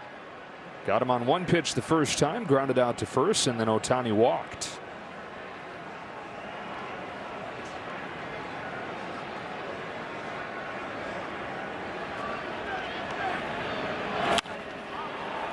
Fly ball right field. Marte. 1 out. The Walker Buehler, according to Dave Roberts, just going to get those last 3 hitters, and he finishes it with a flurry, striking out Alvarez, his 6th of the game. Yeah, we'll see if he gets that intel. I don't know that he got it when he went down in the dugout, but a bunch of congratulations just in that inning, and in general what Walker Buehler has been able to do for the Dodgers. 18 swings and misses, not just his most this year, but his most in a game since October of 2021. Mookie Betts with 1 away, 1 ball, 1 strike, and you saw Michael Kopech's ready to go. Strikeout and a walk for Betts in this game. But you said deeper into the outing, the more that sinker starts to move, and we're seeing 80-some pitches here. It is really moving. Yeah, it's looking more and more like Derek Lowe's sinker, who used to have a great one back in the day, and now he's showing it right here. Betts digs it out. What a pick by Lindor. What a play.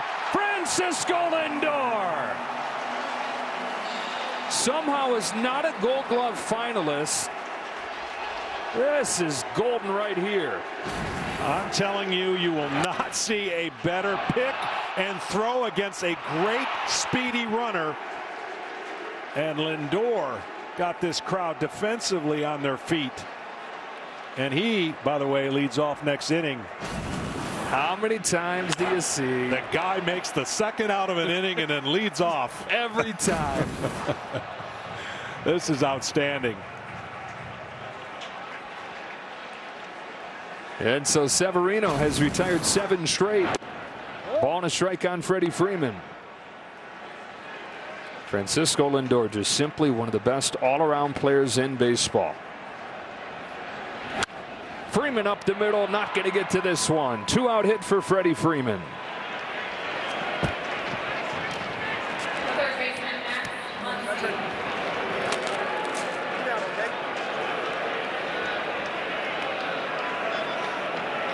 Well, the Mets' success has been keep it close so they can rally late. That's what they did all postseason. So that means their starters have to match the energy on the other side to give their hitters a chance to rally against the bullpen.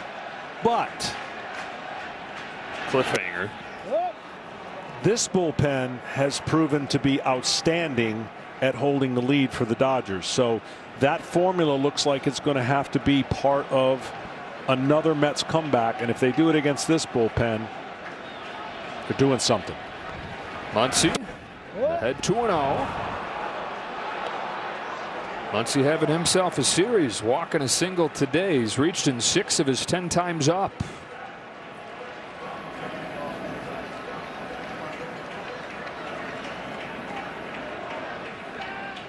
On a 2-0, Muncy fouls it off. Had a fastball over the plate there. And just acted foul. 2-1. So 91 pitches for Luis Severino, who against the Phillies last week took a shutout into the 6th inning. Sent back out there, gave up back-to-back home runs to Harper and Castellanos, settled for a no decision. Behind here 2-0, and behind Muncy 3-1.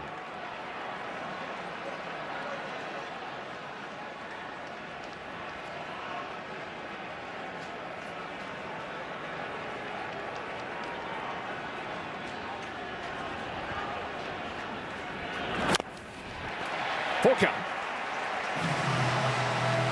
That was such a great pitch on a 3-1 count. That's going to allow Freddie and his hobbling ankle to get a running start.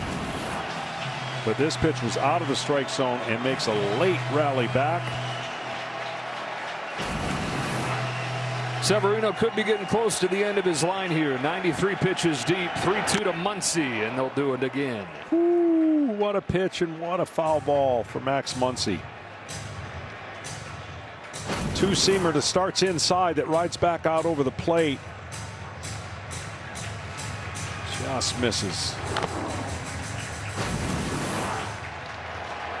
Reed Garrett getting ready. Freeman to get a head start that he can use over there at first with that bum ankle. There he goes. Here it comes. Ball 4.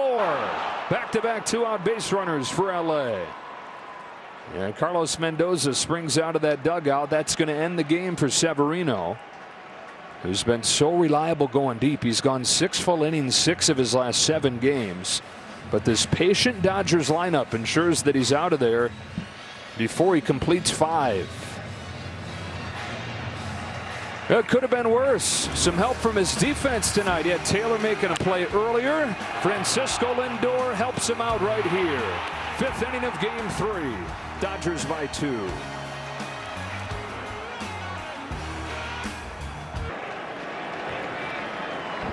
Luis Severino's night is finished. 4 2/3. The book not yet closed. Runners at first and second, his responsibility. Hands it off to Reed Garrett. Teoscar Hernandez. Spinner for a strike. Reed Garrett, special pitch is his splitter. That's the one that he's gotten the most Ks, 49. And the league hitting a robust 123 off of it. Starts him with a breaking ball. Journeyman has settled in as a top relief arm for the Mets. 5 games this postseason, no runs. Swing and a miss, 0-2. Back to late in the regular season. No runs in 17 of his last 18. Now, if he wanted to, off that nasty sinker in, he could throw that split on the inside part of the plate. Teoscar might swing right over the top of it. Ooh, tried it. Just didn't get enough over inside.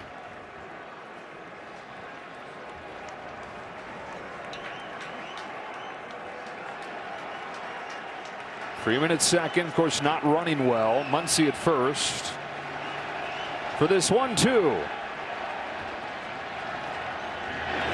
Got him this time. Went to it again and strikes out Hernandez. Halfway home, Dodgers up 2-0.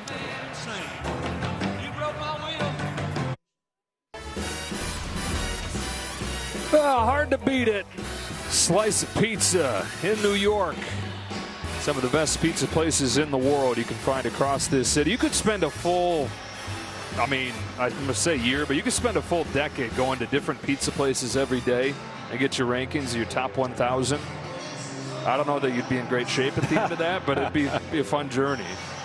We're here at Citi Field, Game 3 of this best-of-7 National League Championship Series. The Dodgers took the first game. The Mets took the second. Both bullpens are now working. Michael Kopech for the top of the Mets order. A strike on Lindor. You're going to see 97 to 100 miles an hour, and then a hard slider off of that pitch.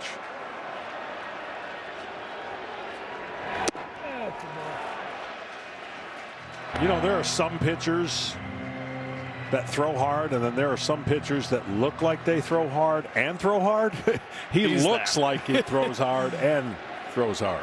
I mean, he looks like he throws hard in his headshot. Right? You see the beard, and then you see him. He looks like he throws hard when he walks, and then he actually does, and it's like, yeah, this all adds up.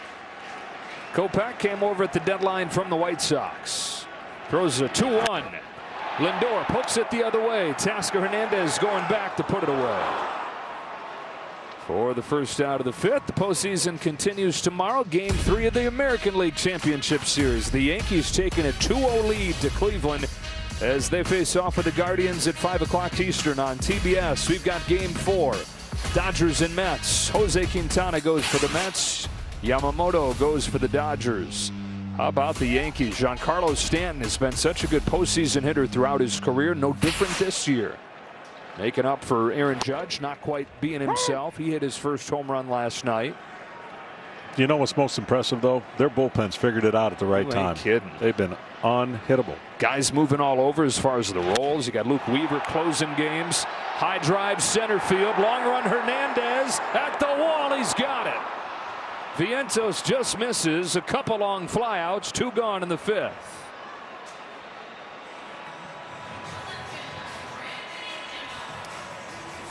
Well, don't know if the wind is the same as what we showed you earlier, but this ball, that's where they go to die. Center field to right center. Tough to get it out.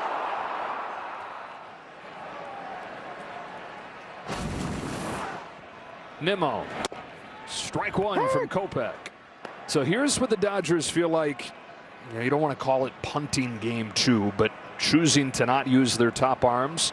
Moving forward, they feel like this part of the game is where that's going to have benefited them. Yes, but it's banking a lot on your next 2 starters to eat up at least 11 innings. And what I mean by that is only 4, and you can make the argument that Buehler could have gone back out. But what they're banking on now is that their bullpen has been so good. Tight game, 2-0. They're going to close this thing out. A lot of innings to do that. But then they've got to, with 3 in a row, they've got to get Yamamoto to go at least 5. And then, of course, Jack Flaherty 5 or 6. So that's the beauty of these decisions. That's why they're tough decisions. And speaking of tough, Nimmo having a tough time with this is fasciitis. Not good, obviously, but this is noteworthy because he said that it only bothers him accelerating and slowing down. The hitting wasn't a problem, but the pain has become so much that it's obviously now affecting him at the plate too. Another 0-2 from Kopech. Yeah. So, to your point, well taken. 3 in a row now. Yep. And obviously the Dodgers know they got to win at least one. They'd like to win 2 out of 3, if not 3, and to get it guaranteed to go back to LA so they can reset everything. Strike 3 called. Michael Kopech goes 1-2-3 against the top of the Mets lineup.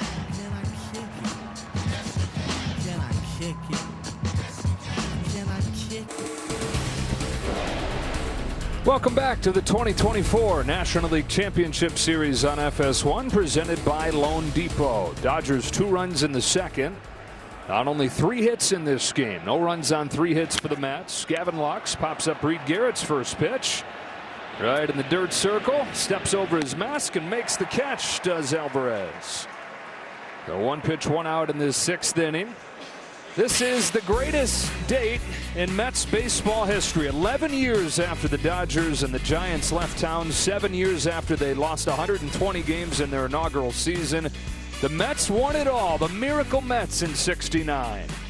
In a Game 5 on this date, tied the game in the 7th, scored 2 runs in the 8th, and won their first World Championship. Ball on Will Smith. Won it again in '86, looking for their first title since. And there have been some comparisons with this group, just in the magic that they've stirred up. And it seemed like this group has been charmed, and everybody you talk to, they say, yeah, I know that the Dodgers have Ohtani or that they have so-and-so lined up the next day or two, but it hadn't mattered what's lined up against these Mets. They've found a way to knock down what's ever been put in front of them. Yeah, I think the storylines are great on both sides. And really, we've talked about this, but the Dodgers, with all the expectations, they're not the same team that left spring training with all the resources, all the payroll, and all the studs. So they've had to find a different way to win late, even though they got the most wins in the regular season, right? Smith to first and caught by Alonso. So that pressure's on them, and they know that. But it's not a fair comparison from what they've been able to do and how they've won to the character of what they've got now. Meaning they've had to grind it out and win in different ways. Where the Mets, they're like, throw whatever you want at us. We've been through the car wash and all, and we're going to find a way. And it's just kind of like the year that you dream of. And so it's 2 different ways and 2 different kind of, I don't even know the word, expectation beyond belief for the Dodgers. Can't win unless they win the World Series. And a lot of bonus time for the Mets in what really wasn't that big of expected this year. It's crazy how it's come together. Yeah, but both come at it, it feels like, John, with this us against the world mentality from those respective places. Tommy Edman continues his big-time championship series with a base hit into right. He's knocked in one of the runs with a sacrifice fly. He's now got his 4th hit and continues to pace the Dodgers at the plate. Now you got the Dodgers and the Yankees, all the pressure on them, right? You got to go back a long time to find the last time Yankees were in the World Series, 2009. Dodgers won it in 2020, but last time in a full season where they could do it right, have the parade and everything, 1988. And then the Mets kind of playing with house money, but they're also coming from a place where it's like, hey, everybody thinks we stink, and they've kind of rode that. That's a balk. Garrett's called for a balk, and Tommy Edman gets 90 feet. Can't tell you the last time I've seen a balk.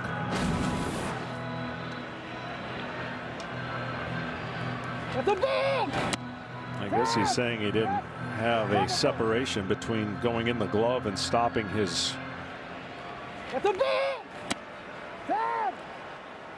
That's first balk of Reed Garrett's big league career. Chance for Kike Hernandez. See if the Dodgers can take advantage. Yes, you've got the Mets who have rode this magic, this charm season the whole way. And the Dodgers, they've manufactured some of this us against the world mentality, but part of it is the injuries. Yeah. Part of it is the doubt that's come from those injuries. The 1-0. And part of it is just the realities. There are some rosters in the postseason that may be considered better than them. I think everybody kind of thought and agreed San Diego's was better. Yeah. And so they won't get as much heat for losing, San Diego, obviously, than when the Dodgers lose, or if they lose, they're going to get way more. And that's when you start as a team drawing together to go, the heck with everything. Yeah. The heck with the noise. Let's just go out and win a baseball game. 2-out single, then a balk as Edman at second for this 1-2 to Kike Hernandez.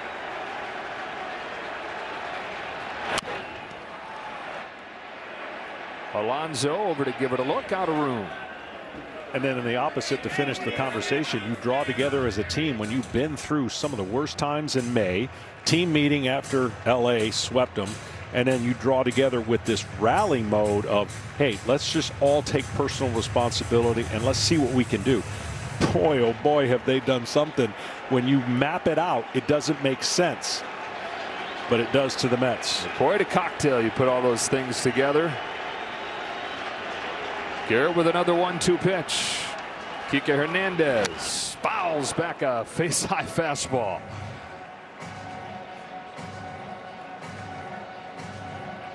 Hernandez trying to keep this inning going for Shohei Ohtani. If Garrett's able to get Hernandez, Ohtani would come up to lead off an inning for the 4th time tonight.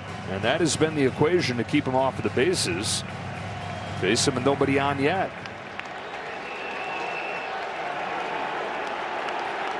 Hernandez, big time postseason hitter through the years. Hits a drive, left field. Nimmo's going back. He's on the track. He's at the wall. It is gone. Kike Hernandez again.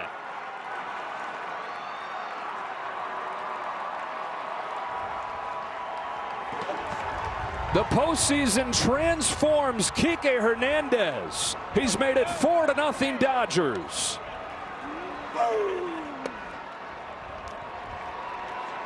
I'm just telling you, besides amazing, if there's not an injury, I don't know that he gets this many plate appearances. And he's in for the rest of the postseason.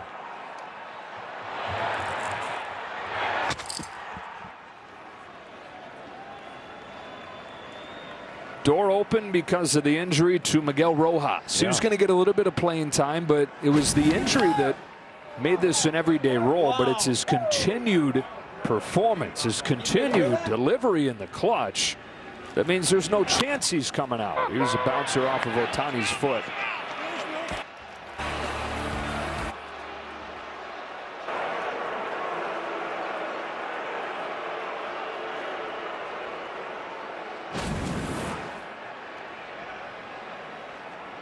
Maybe. Sold it.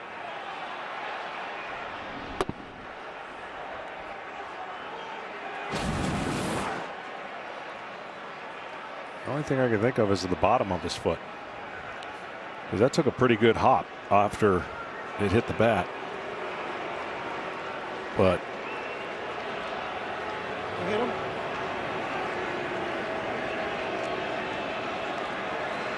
Ohtani settles back in there.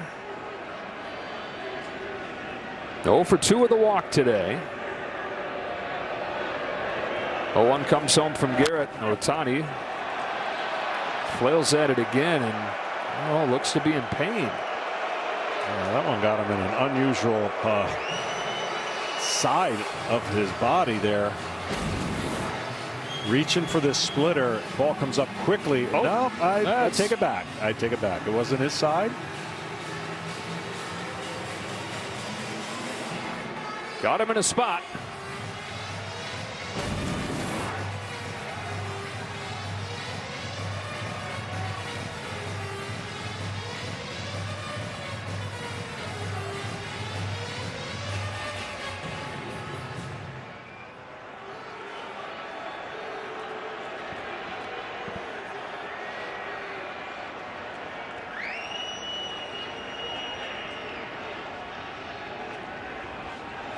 Now 0-2. Got him. Strike 3. Dodgers double the lead, and guess who? Kike Hernandez Says he goes to bed every night in October visualizing what he's going to do the next day. When he closed his eyes last night, he was hitting a home run in the championship series. Again, hit in the face with sunflower seeds. The watch party back at Cosm in Los Angeles going crazy as Kike rounds the bases with his 15th postseason home run. It is Kike Hernandez who in Game 5 of the division series hit a solo shot in what was a 2-0 win. He's got a 2-run home run to double the lead here in the 6th. And this critical Game 3 of the National League Championship Series, trying to get the Dodgers to the Fall Classic for the first time since 2020. Well, this is how quick it can happen. We got a little meeting with the pitch column, but this is how quick. 5 pitches, 2 outs in the previous inning. Wow. 5 pitches. Then with 2 outs, maybe a innocent single, and then that 2-run homer now, a 2-0 game, feels like 8-run lead for the Dodgers as far as they're concerned with their bullpen. And first home run that was given up on a splitter by Garrett. Wear what the players are wearing on field during the postseason. Check out the largest selection of authentic jerseys, caps, hoodies, t-shirts, and more at MLBshop.com for your favorite postseason team gear. Get layers of it for this week. It is chilly. Got a couple Michigan boys up here acting like we'd never been below 70 degrees. Blankets on us. We're a mess. Pete Alonso leads off this 6th for the Mets. Ryan Brazier's out there for LA. It's the opener in Game 2. Gave up the home run to Francisco Lindor, but has been excellent for the Dodgers really over the last 2 seasons since Boston cast him free. Alonso today is 0 for 2. He's 1 for 9 in this series. That's a good take. He's ahead 2-1. And Pete Alonso on September 22nd, he went 0 for 4 with 3 Ks in what was the last home game for the Mets, and more or less said goodbye at the end of that game, waving to the crowd. 3 weeks later, he's holding on to that Mets uniform for dear life, hoping that this never ends.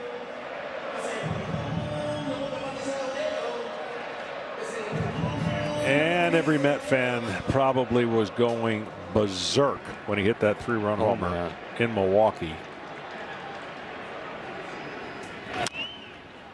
And it's the only reason they're here, obviously. I mean, you're down 2 in the 9th against a great closer. And one mistake, and Alonso took advantage. The Mets fans would tell you it seemed like he was up in big spots all the time this year, and it was either a strikeout or a double play. And finally came through at the perfect moment. He's down swinging right here for the first out of the 6th. And that is 7 in a row retired by Dodger pitching.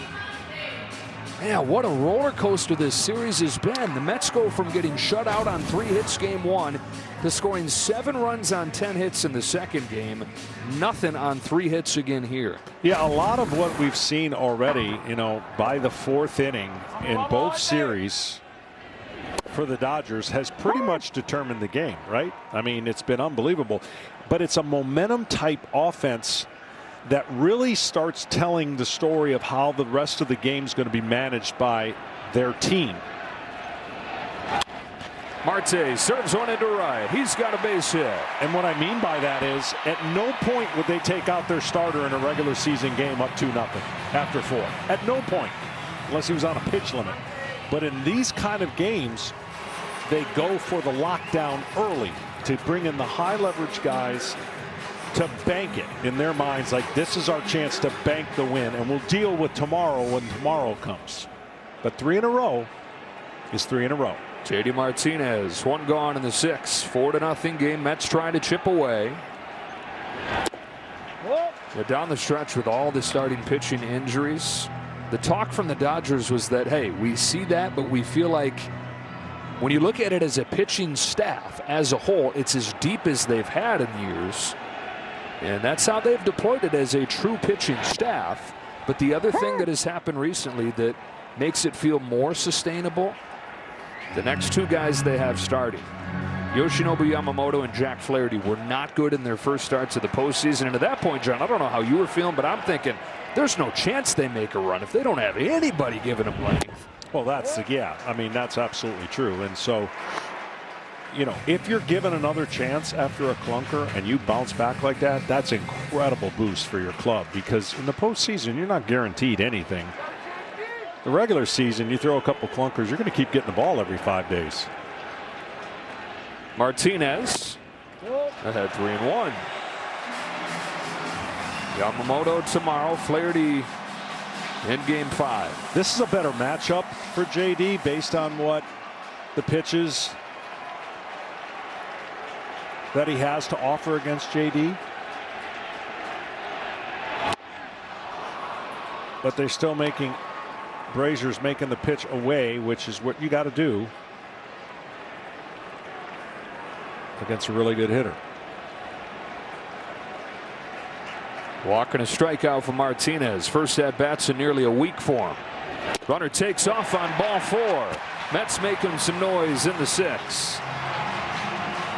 After that thrilling win over Ohio State, Oregon, now ranked 2nd, takes on Purdue on Fox College Football Friday. It all kicks off at 8 o'clock Eastern, 5 Pacific, Friday night, only on Fox.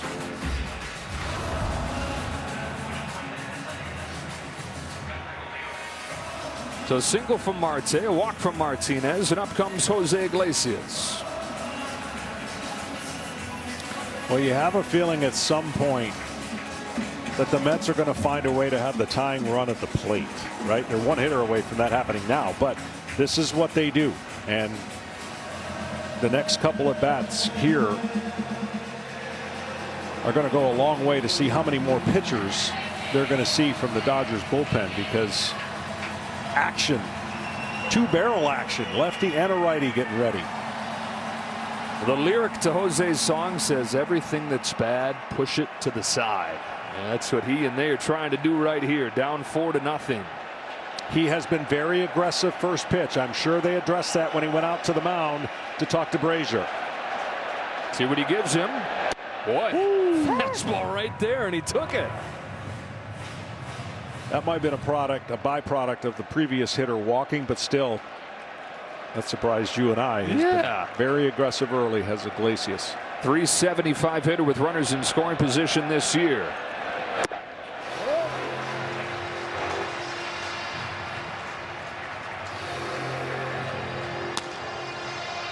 Trinan and Banda.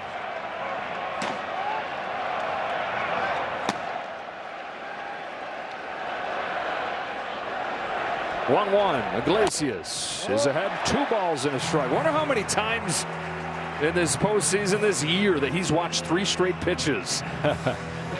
Well, there you see it. 32 of the 45 total runs have come via the bullpen, the relievers, and a lot of that late.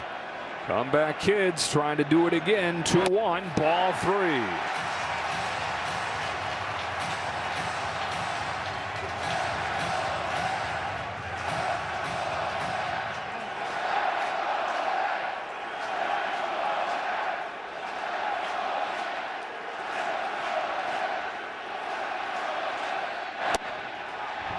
Full count.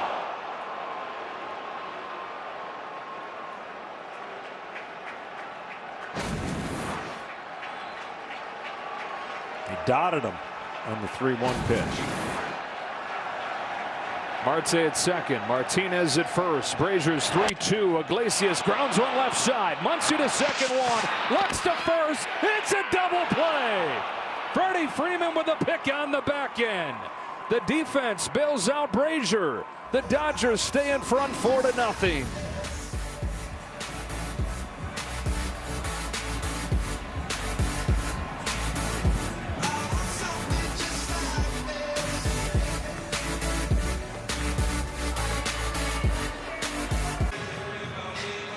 Want more baseball? Just tell Siri, show me the upcoming MLB schedule. We can make that happen. We got game 4 of this series coming up tomorrow night. Jose Quintana for the Mets. How good has he been? 3 earned runs allowed in his last 47 innings. Tyler McGill's greeted by Mookie Betts with a shot into left center field. That's the first hit for the Dodgers' 3 MVPs in the last 2 games. Ohtani, Betts, and Freeman combined were 0 for their last 19 prior to that swing. Here's Freddie Freeman. We talked about all the work he's having to do on that ankle just to get ready to play. Limping around over there at first on this double play, got to the bag, and take a look at it from this view. Ugh. So good over there. We were talking with Freddie before the game today, and he said, I'm trying everything, something a little bit different every day just to try and get this ankle through it. He had been going with the NFL running back, offensive lineman tape job on his ankle, but he feels like it was hurting his heel. So no more tape. Fly to left field for Nimmo. Dealing with his own foot, ankle problems. He's got it. And I think he talked about going with turf shoes instead of spikes. Is that what he's got? Or did he stay with the spikes? Can't tell. Some spikes in there, I think. Could have changed his mind, though. Yeah. It's been that kind of stretch for him. And Freeman did have a hit earlier. I said they were combined 0 for 19. They were combined 1 for 20 in these 2 games. So Freeman flies out to left field, and here's Max Muncy. His performance extra important with those 3 guys at the top struggling. Muncy today again has reached all 3 times.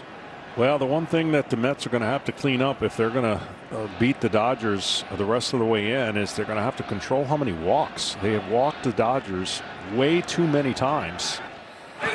And we talk about how disciplined they are, but you still have to throw more strikes to get action via the hits than, what, 15 walks coming into tonight, and then they walk 3 or 4 more. So that's 19 walks in 3 games. That usually doesn't have a formula of success behind it.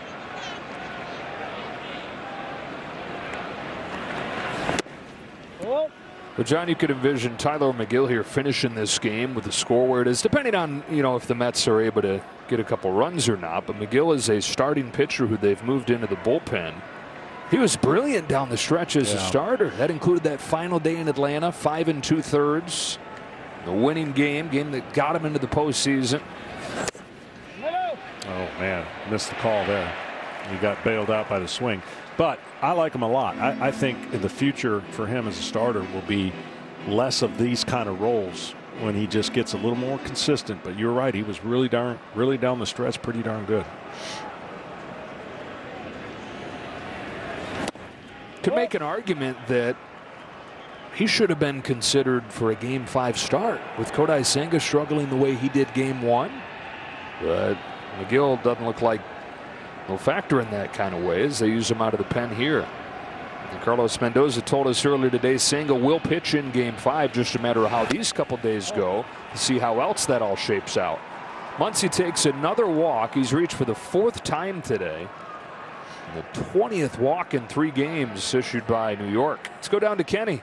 Well, Joe, the Mets are well aware of the problem they're having walking too many hitters. I talked to Jeremy Hefner, their pitching coach, yesterday, and he said, 8 walks in Game 2, no good. The problem is, this is the Dodgers' superpower. 2nd lowest chase rate in the majors this season. They grind down pitchers, and sometimes it's just difficult for other teams to handle. Conversely, in the division series against the Phillies, they exploited a huge weakness for the Phils and punched their ticket to the championship series. But if teams aren't giving in to that, this can happen. Yeah, it certainly can. And I think, to go back to what you were saying, I think what the Mets liked about Senga was the fact that even though he wasn't going to be in there long, that forkball was going to be an equalizer against some of the left-handers, and he just did not have it. And he wasn't able to miss bats and throw enough strikes for an early exit. Bouncing ball left side. Lindor's all over to first to get the sure thing. That's the 3rd. Muncy to 2nd. 2 gone. Well, they feel good about who they have going tomorrow. Jose Quintana, who's been untouchable this postseason. 11 scoreless innings in his 2 starts and 3 earned runs in 47 innings back to mid-August. Well, what he's done well and what he could complement the staff for the Mets is he does throw enough strikes, but he's a contact pitcher, right? So you got to play good defense. He's got to work ahead of the count and certainly mix and match, and we'll be able to show you how he does that tomorrow. And he stays healthy and he repeats his mechanics. All things you like when you want to get to this part of the season. and you need to rely on healthy pitchers.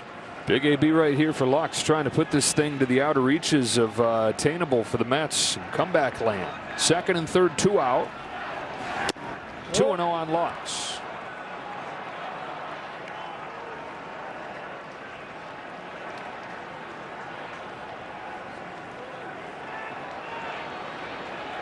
Leadoff single for Betts. Muncie's walked.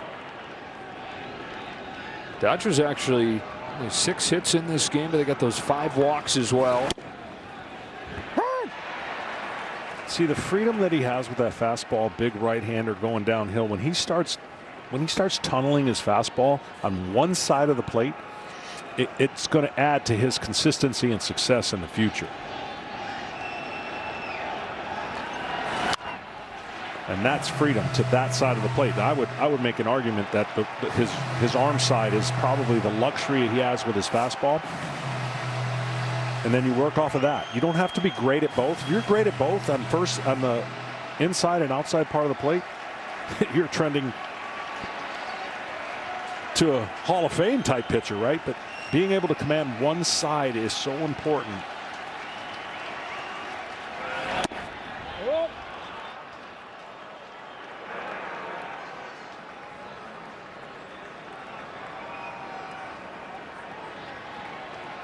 .67", 230 pounds, out of Southern California, Long Beach native. First appearance of this championship series against his hometown club. 3 balls and 2 strikes on Gavin Lux. Will Smith waits on deck. McGill's payoff. Check swing. Went around. Strike 3. McGill gets out of the jam and sends us to the stretch.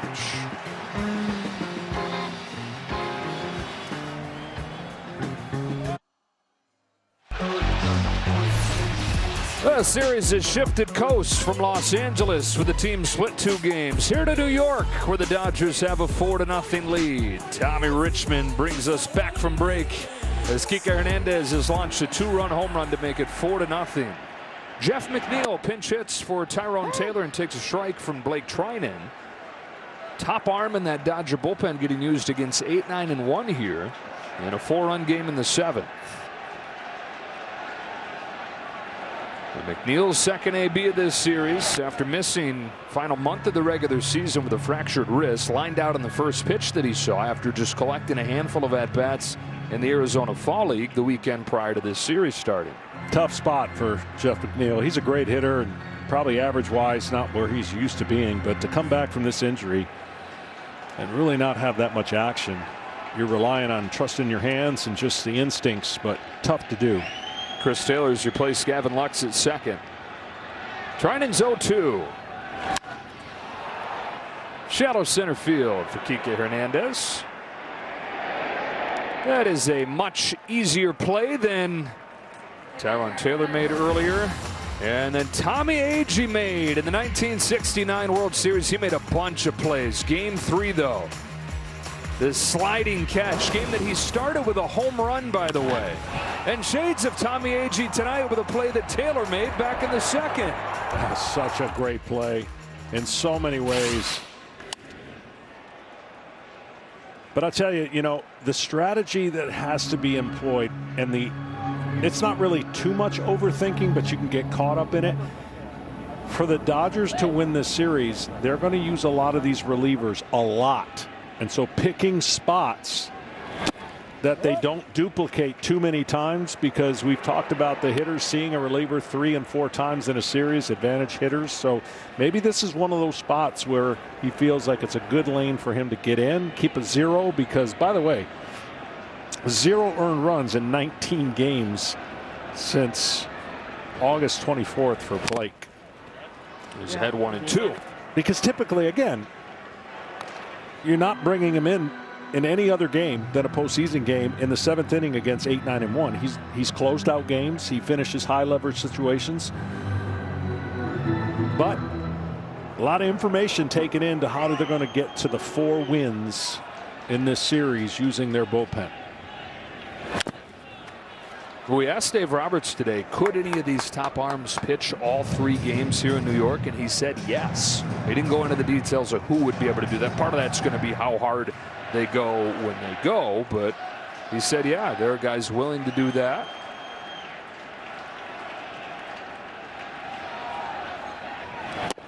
Strike 3. Hey. Alvarez looking for something else. Fox Foresight's powered by Google Cloud. It takes a look at the Dodgers' chances to hang on to this lead. Thanks to Google Cloud for powering these real-time insights. Well, that's to hold them scoreless. Hold them scoreless. I was going to say 40% would be really low. Have some faith, Google. Google just has loads of faith in the Mets' comeback ability. Trying it against Lindor. Strike 1. Lindor's 0 for 3 today. It's just 1 for 10 in this series. The lone hit, a big one, the home run to start game 2. But the Mets offense, boom or bust over these first 3 games. Bust, boom, bust. The other factor, real quick to touch in, is once they get certain relievers up to get ready, it's best to get them in. And he was warming last inning. He was warming last inning, and there was dual action, and figured this would be the place. Strikes out Lindor and shows off why he's been a top relief arm for the Dodgers all year.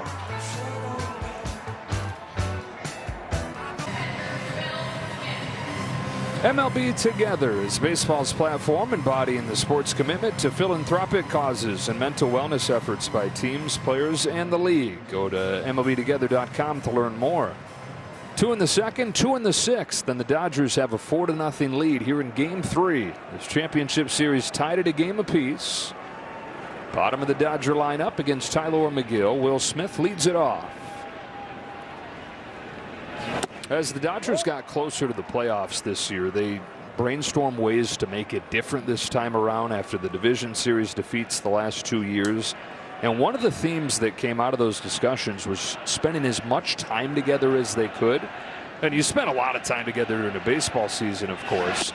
But that little break between the end of the regular season and the start of the postseason, how can we still feel like we're together all the time? Harrison Bader's in the game in center field. So one thing they did was after their workouts during the bye, they'd all get together for watch parties of the Braves and Padres games. That was the first thing they did. During the Padres series, normally guys travel down to San Diego on their own when they play during the regular season.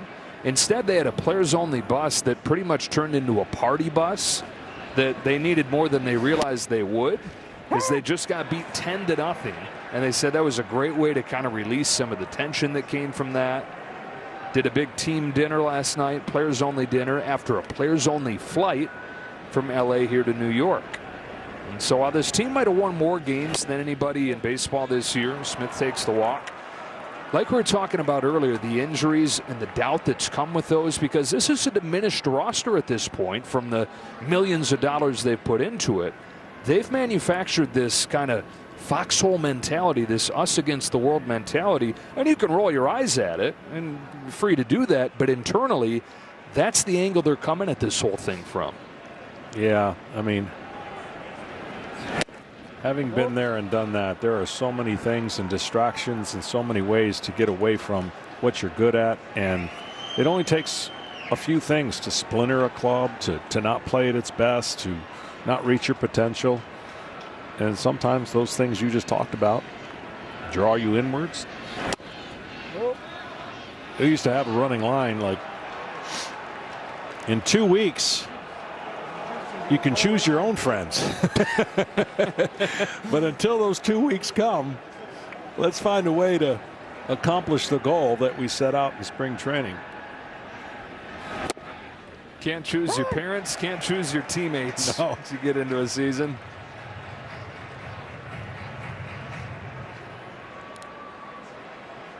Two balls and a strike on Tommy Edman, who's come through again today. Singleton scored his last time. He's also knocked in a run with a sacrifice fly. I'm trying to remember, you see certain teams that go on these kind of destiny type runs. There was the squirrel that was on the field on one team that became that rallying cry. The monkey in Anaheim with the Angels. Maybe the snake in the Dodger dugout will prove to be something. How about that? Ooh, got squeezed a little bit there. Full count.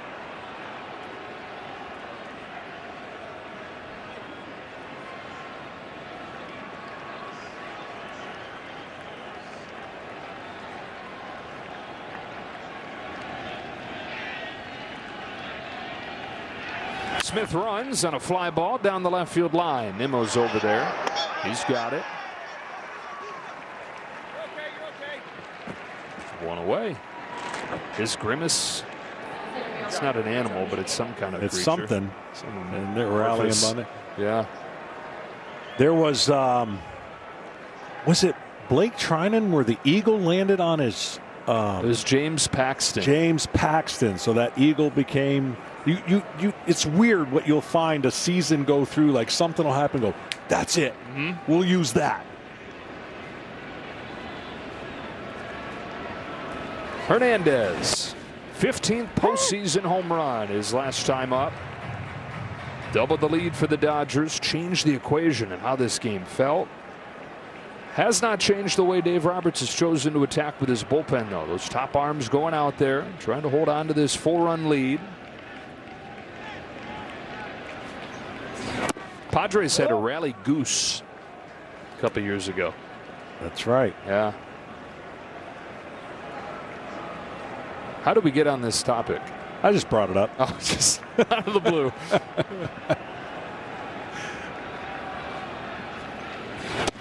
A little upstairs, 2-1. Tyler McGill, former Los Alamos High School Griffin.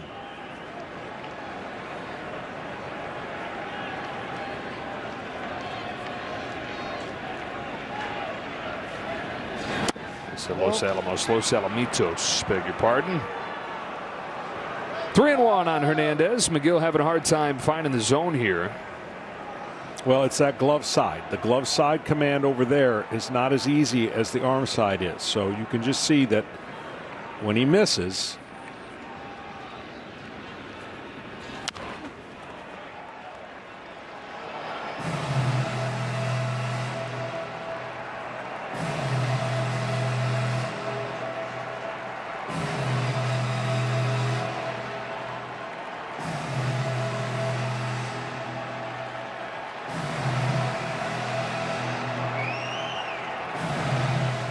Danny Hudson ready for the bottom of the 8th. Mets have Vientos, Nimmo, Alonso coming up. 3-2 coming to Kike Hernandez. After a toss over. Check on Will Smith, who has stolen a base in this postseason. Dodgers 4 runs on 6 hits in this game. The Mets no runs on 4 hits. Now New York has scored just 1 run over its last 14 innings. There's a line drive into center field and another base hit for Kike Hernandez. Uh-oh. Ohtani's coming up with runners in scoring position. Different guy. First time today. He remains hitless in this postseason with the bases empty. He remains nearly unstoppable with runners on base.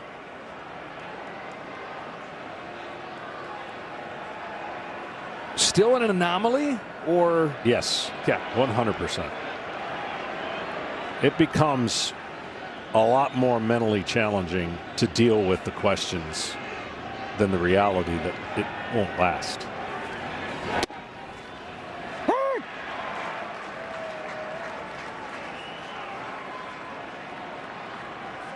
With the 0 for 3 today, postseason average down to 200. Look what he's done with runners in scoring position back to early September. 16 out of his last 19. Typo numbers. There's a towering drive down the line. Ohtani's broken through. It is gone. A majestic home run into the second deck. 7-0 LA.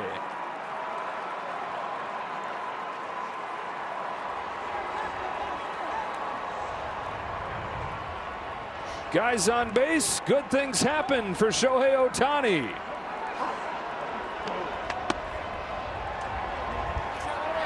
That thing went a long way. That went a long way and didn't hook enough to even have a chance to go foul, and right away.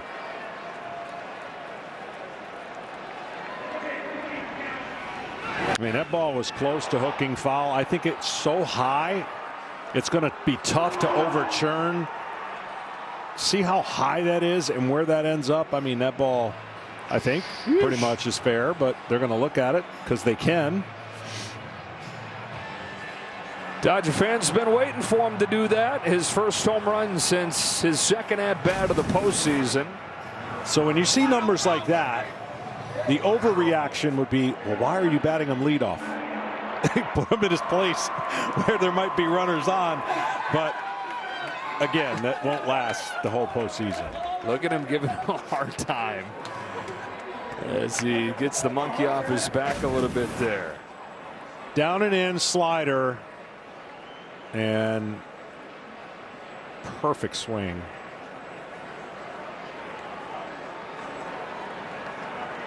.54 during the regular season, now 2 in the postseason for Ohtani. They did review that quickly. It does stand. Mookie Betts with one away takes a ball. 9-0 Dodgers in game 1. 7-3 Mets in game 2, and now 7-0 Dodgers in game 3.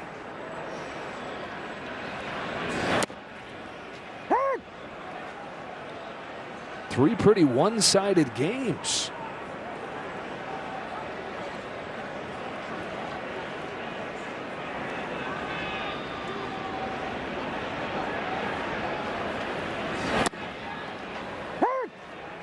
Betts was the first guy McGill faced back in the 7th. And that really is the first time the air has come out of the stadium. So much expected here. Fans were loud early. Had one real good chance, did the Mets, with the bases loaded and 1 out, to get back in the game, tie it or take the lead. They didn't do it. And now the Dodgers have severe breathing room.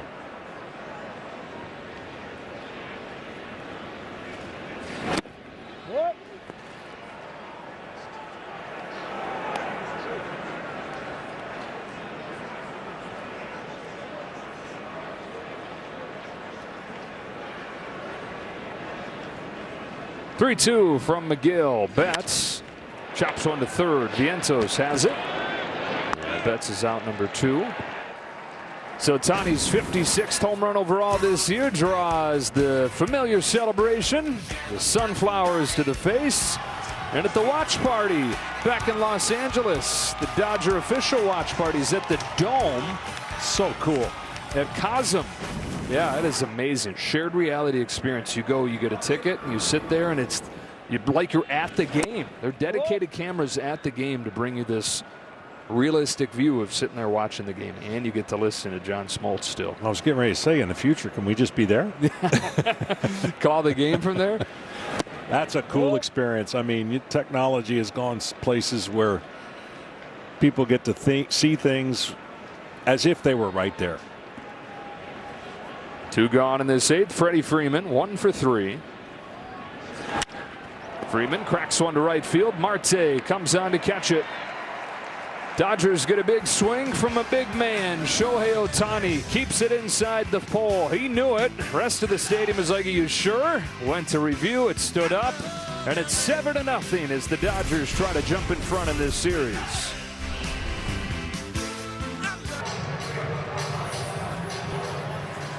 Couple home runs have cracked this game open for the Dodgers. Kike Hernandez in the 6th, Shohei Ohtani in the 8th. 7-0 as Ben Kasperius comes on to pitch just his 5th major league game, his 2nd one of the postseason. Finished off game 1 of this series with the scoreless 9th, and he pours in a strike to Mark Vientos. I mean, it's pretty amazing to have 3 guys on your roster in an NLCS that can't even make up. Well, they can make up a 9-inning game, but just barely. So they got that going. But that lead allows this young man to experience something pretty cool. Fastball, slider, curveball, cutter. 1 ball, 1 strike on Vientos. Now the home run for Shohei Ohtani is you see several different defenders out there, and they move some pieces around. Freddie Freeman comes out, but it does allow Dave Roberts to cover the final 6 outs with somebody other than a leverage arm. because as we've talked about, you're going to need every out you can get from those relievers in this 3-day stretch. And I know it's Yamamoto and Flaherty going, but still going to want to be able to attack aggressively with those guys. Strikeout of Vientos for Kasperius.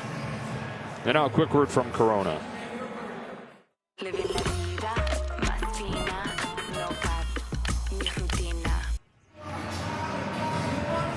And then you do have the off day, but if this gets to a game 6, it most likely is going to be a bullpen game. Yeah, again, there's so many variables that go into the matrix of making these decisions. And, you know, if you're on the other side, if you're the Mets, you're playing a more traditional baseball game with your starters trying to eat up most of the innings. But we found that if you just don't get off to a good start, never in my wildest dream did I think games would be decided by the 4th inning in the postseason. And they really have been clear.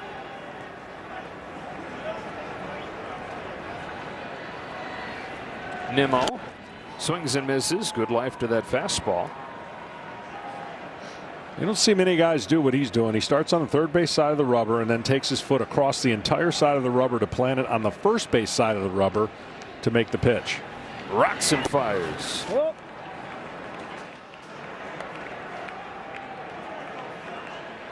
It starts on that third base side, and then he's going to do a little slide step of his foot over to there and get ready to pitch.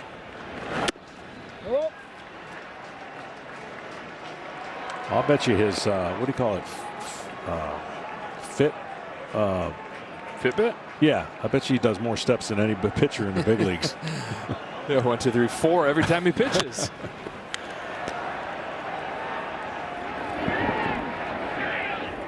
Not too far from here, Westport, Connecticut. Played his college ball at UConn.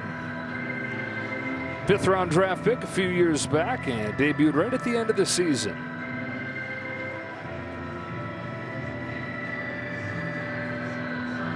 Buehler for the Dodgers today, Severino for the Mets.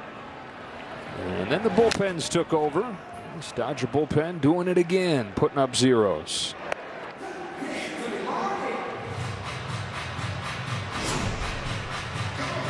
Game 4 tomorrow. Quintana for the Mets. They put their faith in the guy that has been so good for about a month and a half now. And Yamamoto, can he deliver again? That's a walk for Nimmo. Check in with Tom Verducci. Well, Joe, we see Dave Roberts, the Dodgers manager, going to his bullpen early and often, but there's a stealth strategy behind that, and it's the law of exposure. He does not want Mets hitters to see the same relievers, and he's doing an unbelievable job of that.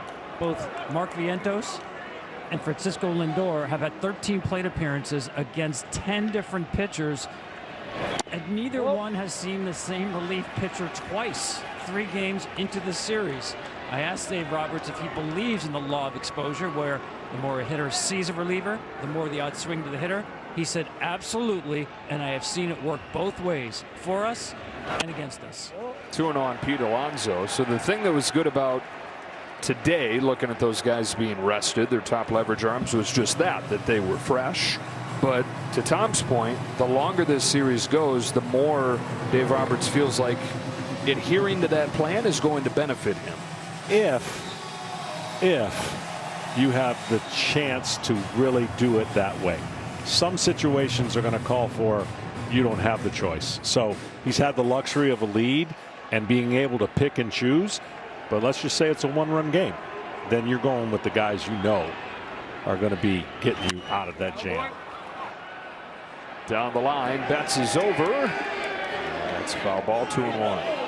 And again, the complicating factor to the whole thing is that bullpen game on potentially Sunday. And I know you get the off day, but you got these 3 games in a row, and then it's you get a little breath, but then you got to pour all of them out there in a game 6. Just a tough way to live, but it's the only way to live. Well, I'll tell you one thing, they'll take it if they're up 3-2. It's a little different if you're down 3-2. And that's why the 3rd game of a 7-game series is really one of those tilters, right? Tilts you in the right direction. Statistically, 68% we got stats on everything. 68% of the teams that win in Game 3 go on to win the series. Alonso drives the ball the other way, but no big deal for Mookie Betts. 2 out.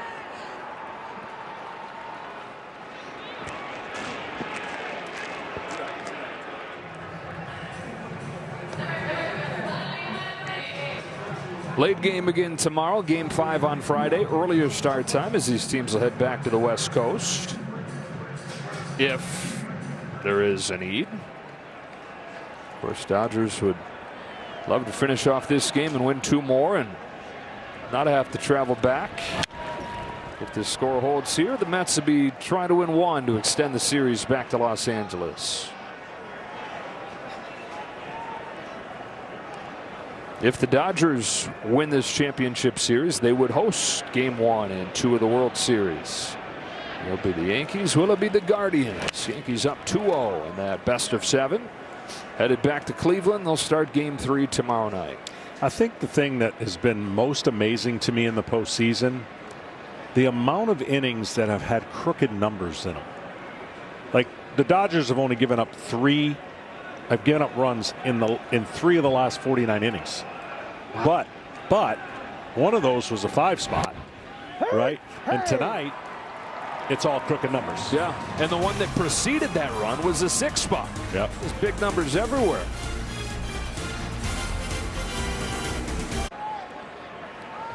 Play Ball is baseball's global youth initiative to highlight the fun and accessible ways to play our great game. Go to playball.org and follow @playball on social media. Max Muncy's reached all 4 times in this game and leads off the 9th. Dodgers lead 7-0, 3 outs away from taking a 2-1 lead in this series. And since the rally snake went over the steps of the dugout, the Dodgers are outscoring the Mets 10-1. Where is that snake right now? Can't say it on air. Oh no, we lose him? Think so. Oh goodness. Oh, I don't know. There's a towering fly ball headed way back there, headed for the second deck. Muncy with a no doubt home run. What a day for him. What a day for the Dodgers. It's another rout, 8-0 in Game 3. Well, Muncy has pretty much followed his 3 true outcome mastery, with the exception of a single. He either gets a walk, a homer, or a strikeout. Yeesh. Ohtani's went farther. That one went higher. And Max Muncy has tied the Dodger record for home runs in the postseason. That is his 13th career postseason home run. Ties him with Justin Turner and Corey Seager for the most in franchise history.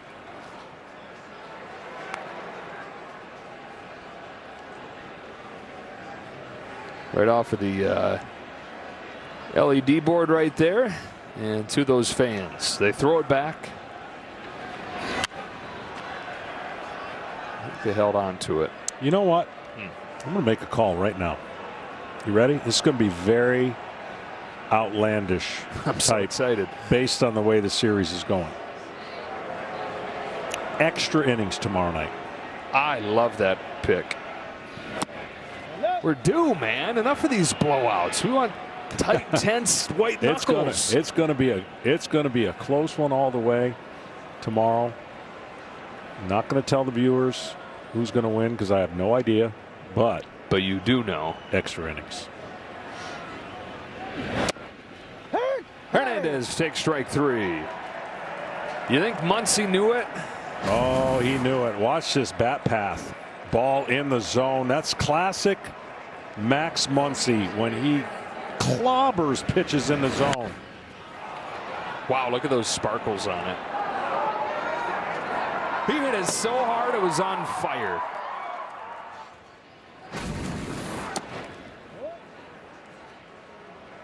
Want to know on Chris Taylor. Came into the game defensively for Gavin Lux. And now shares smiles with his teammates. Said, hey, you guys know what that was? I'm the franchise record holder now. 13 of them for Muncy, 3 of them this postseason, and 3 of them in this game for the Dodgers. Hernandez, Ohtani, and Muncy. And I've said it a bunch because we've had a bunch of these opportunities to say it. You lose a game like this if you're the Mets, you're like, no big deal, right? We're going to go get them tomorrow. A game of baseball can be cruel. You can lose some heartbreakers. Those usually impact you a little bit more than we just got our butts kicked tonight. And try to go set the tone tomorrow night. Grimace is over there hiding his face.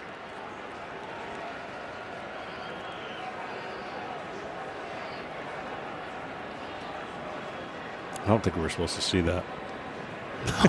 I can't unsee it.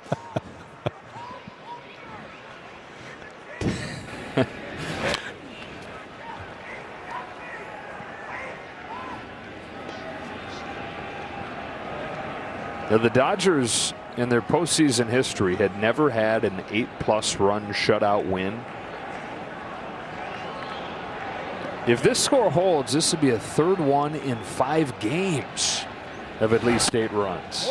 Beat the Padres 8-0 in Game 4. Beat the Mets 9-0 in Game 1 of the championship series, and now this lead here.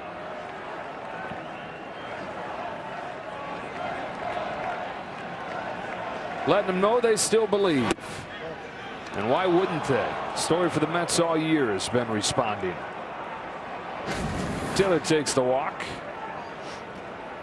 Ohtani, watch the track of his bat through the zone after we see the gold shooting star.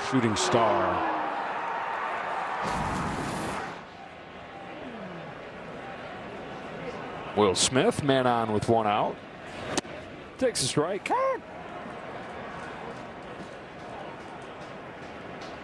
Nope, she says nope. He's trying to make her feel better.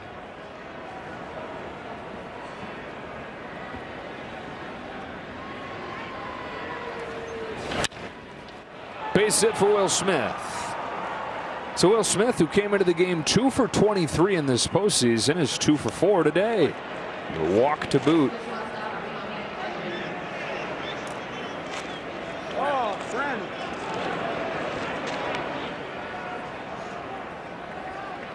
Tommy Edman. Average still at .333 with a 1 for 3 performance. That's the best average on the Dodgers this October.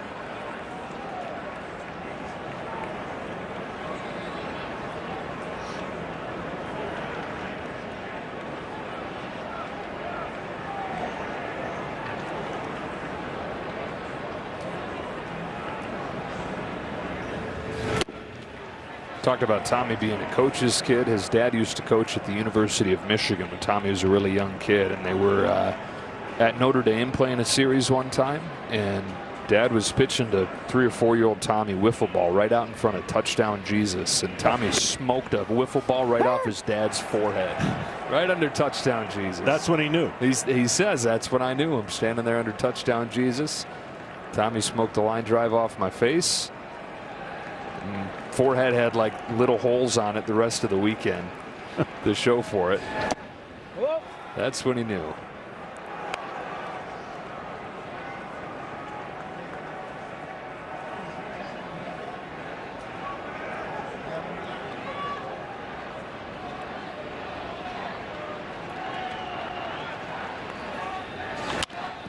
Ground ball to first. Alonso got it to second one, and that is all. 2 out. I'm going to show you technology and how it explains why guys do what they do. Here's the first home run. I want you to watch this technology and watch where he connects with the baseball. They say get it deep. It's deep, and that ball went the other way for a grand slam. And then you have another example where you get it out in front a little bit. Here's a double by Ohtani. Watch where he gets it. Right out in front of the strike zone. And then this is really connecting outside the strike zone. Getting it early means you're going to pull the ball with power, and Lindor did it. 3 examples, 3 different ways of getting the job done, and technology can go a long way in showing that. One more right than the other, or does it based on the hitter, based on the situation? Exactly. Based on the hitter, they talk about when a guy's throwing a good fastball, let it travel. You hear from a hitting standpoint, let it travel, which means you want to let the ball get there before you attack it, and that's a center to right center approach. If you go out and get a sinker or a fastball in front of the plate, that's where you're going to get it to the pull side, but it's all specific to the pitcher and the hitter in that given at bat. Like some guys, if you let it travel, the ball's going to be by you because they throw it 100 miles an hour. But the premise is the same. When hitting is at its premier best, you're on time and getting the barrel of the bat to the ball before the strike zone and doing damage to the pull side. I'm guessing this guy here would be one that gets it out in front. Oh, yeah. Oh, yeah. He can hit it the opposite way for a home run, but most of his home runs are going to be to the pull side because he's going to get that ball early. One that he hit tonight was one of the 3 for the Dodgers. You build your game around your strengths. You do that as a pitcher and you do it as a hitter. And there's the elite guys who can take the outfield and go everywhere. Ohtani's one of those guys. He can go to center, left field, right field. There's not a ton of those guys in the game.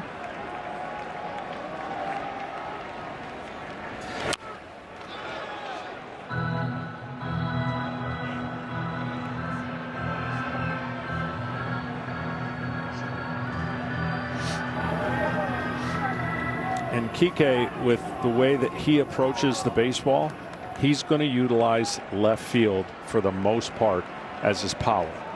He's built his swing to do that damage. And here's a look at it with the bat path and how he gets out in front. See how he's already going to get the ball, and see how far out in front of the strike zone where he meets that ball and then crushes it. So how you offset that as a pitcher, if you've got a guy that's aggressive like that, spin is going to get him out. But that spin has to look good in the strike zone for a long time and then disappear, and the barrel of the bat goes over top of it.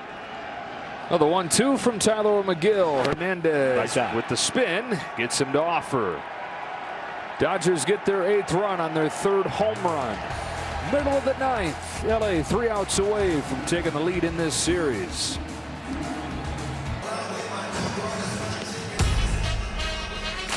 Postseason continues tomorrow. Game 3 of the American League Championship Series between the Yankees and the Guardians on TBS. With our guys B.A. and Ron Darling and Frenchie. And we'll be back with you at 7:30 Eastern on FS1. Game 4, Dodgers and Mets. Ben Casparius looking for the last 6 outs of this game with all kinds of offense to support him. And the Mets are saying, we've been doing this all year. They did it after the 9-0 loss in Game 1, bounce back Game 2. Yeah, they say you gotta believe. It's almost an identical line for the Dodger offense. 9 runs on 10 hits, 7 walks the first game. 8 runs on 10 hits, 7 walks in this game. JD Martinez, first action of this series, has walked twice and pokes the first pitch foul. Well, a lot of people might try to figure out how in the world can a pitching staff walk that many guys. Well, part of it is the fear factor of what the other team is doing, and then you miss locations trying to be perfect. Tomorrow night's starter is not going to be one of those guys where you feel like there's a high walk total because his command on both sides of the plate. Now, he might get beat with hits, but this offense provides that kind of challenge for any pitcher that's facing them because they don't chase. And when you don't chase, you're going to get a lot of walks.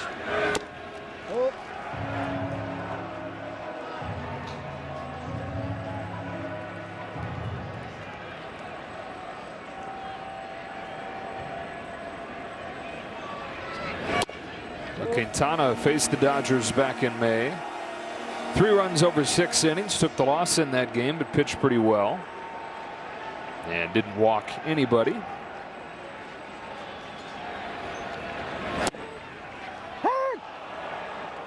And Yamamoto goes for the Dodgers after he really struggled in his first game of the postseason. 5 scoreless innings, Game 5 of the division series. And looked like a totally different pitcher. Yeah, and to be fair, I mean, mega contract, got hurt, expectations through the roof. He had to have a little nerves in that first game. They weren't expecting him to be the game 1 starter of the postseason. Strike 3 on Martinez. But because of some of the injuries and the way that the season came down, he became it. So it's only natural.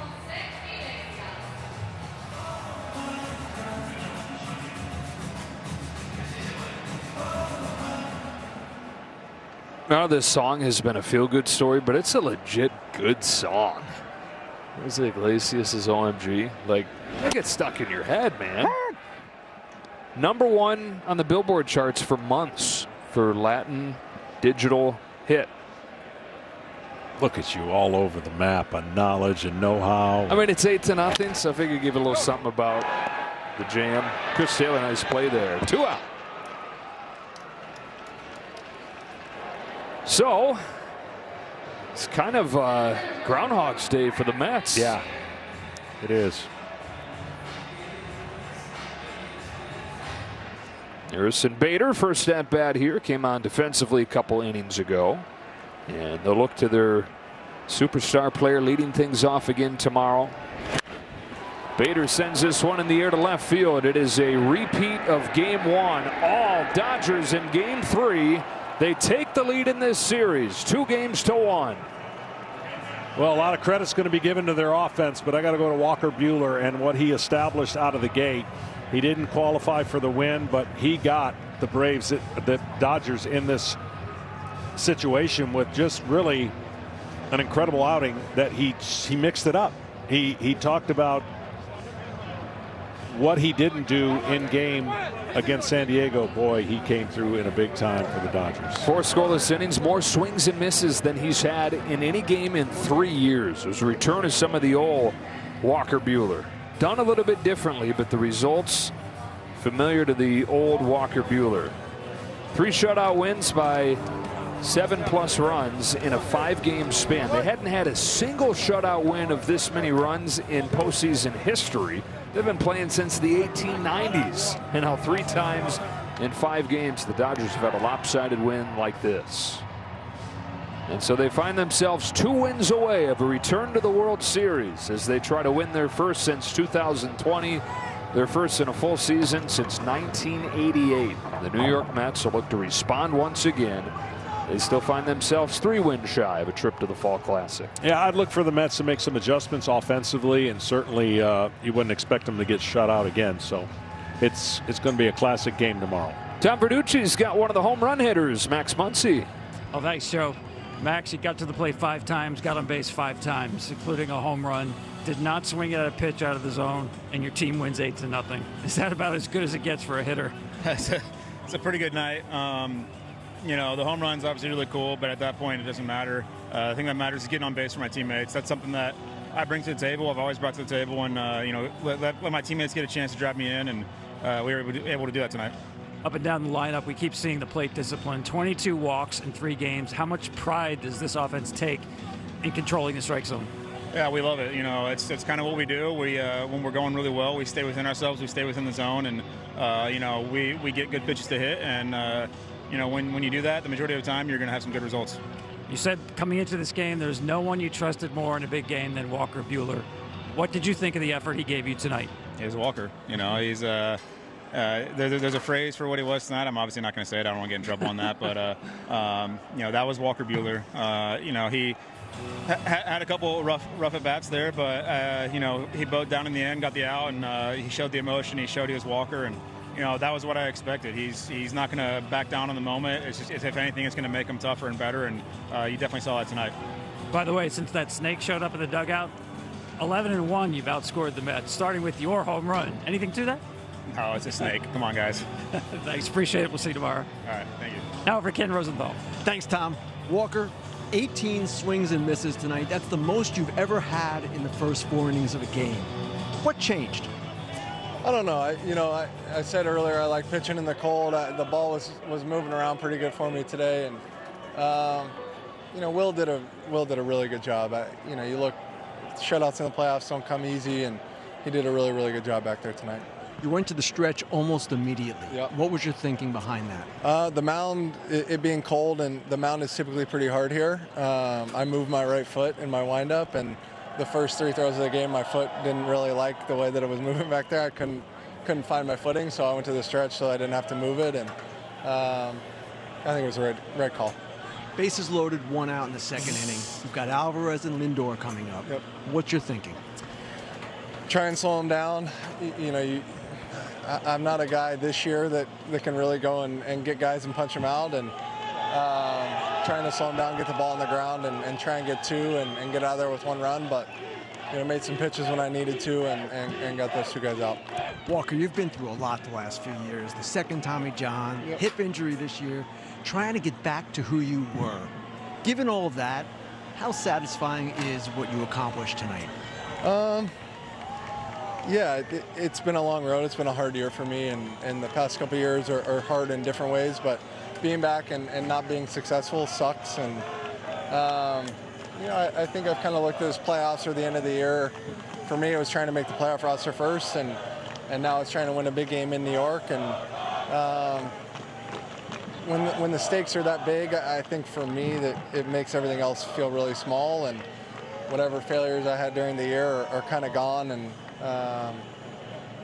even the San Diego game, giving up 6 earned sucks, but getting the next 3 innings kind of clean, I think was a big momentum thing for me. And these are the games that I'm here to pitch.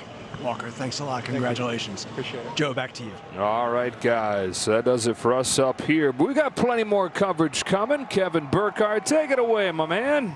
All right, Joe, thanks very much. And a rousing win in this Game 3 for the Dodgers. And we welcome you to the post-game show with the crew. Derek Jeter is here, David Ortiz, Alex Rodriguez. And, you think about what this Dodgers pitch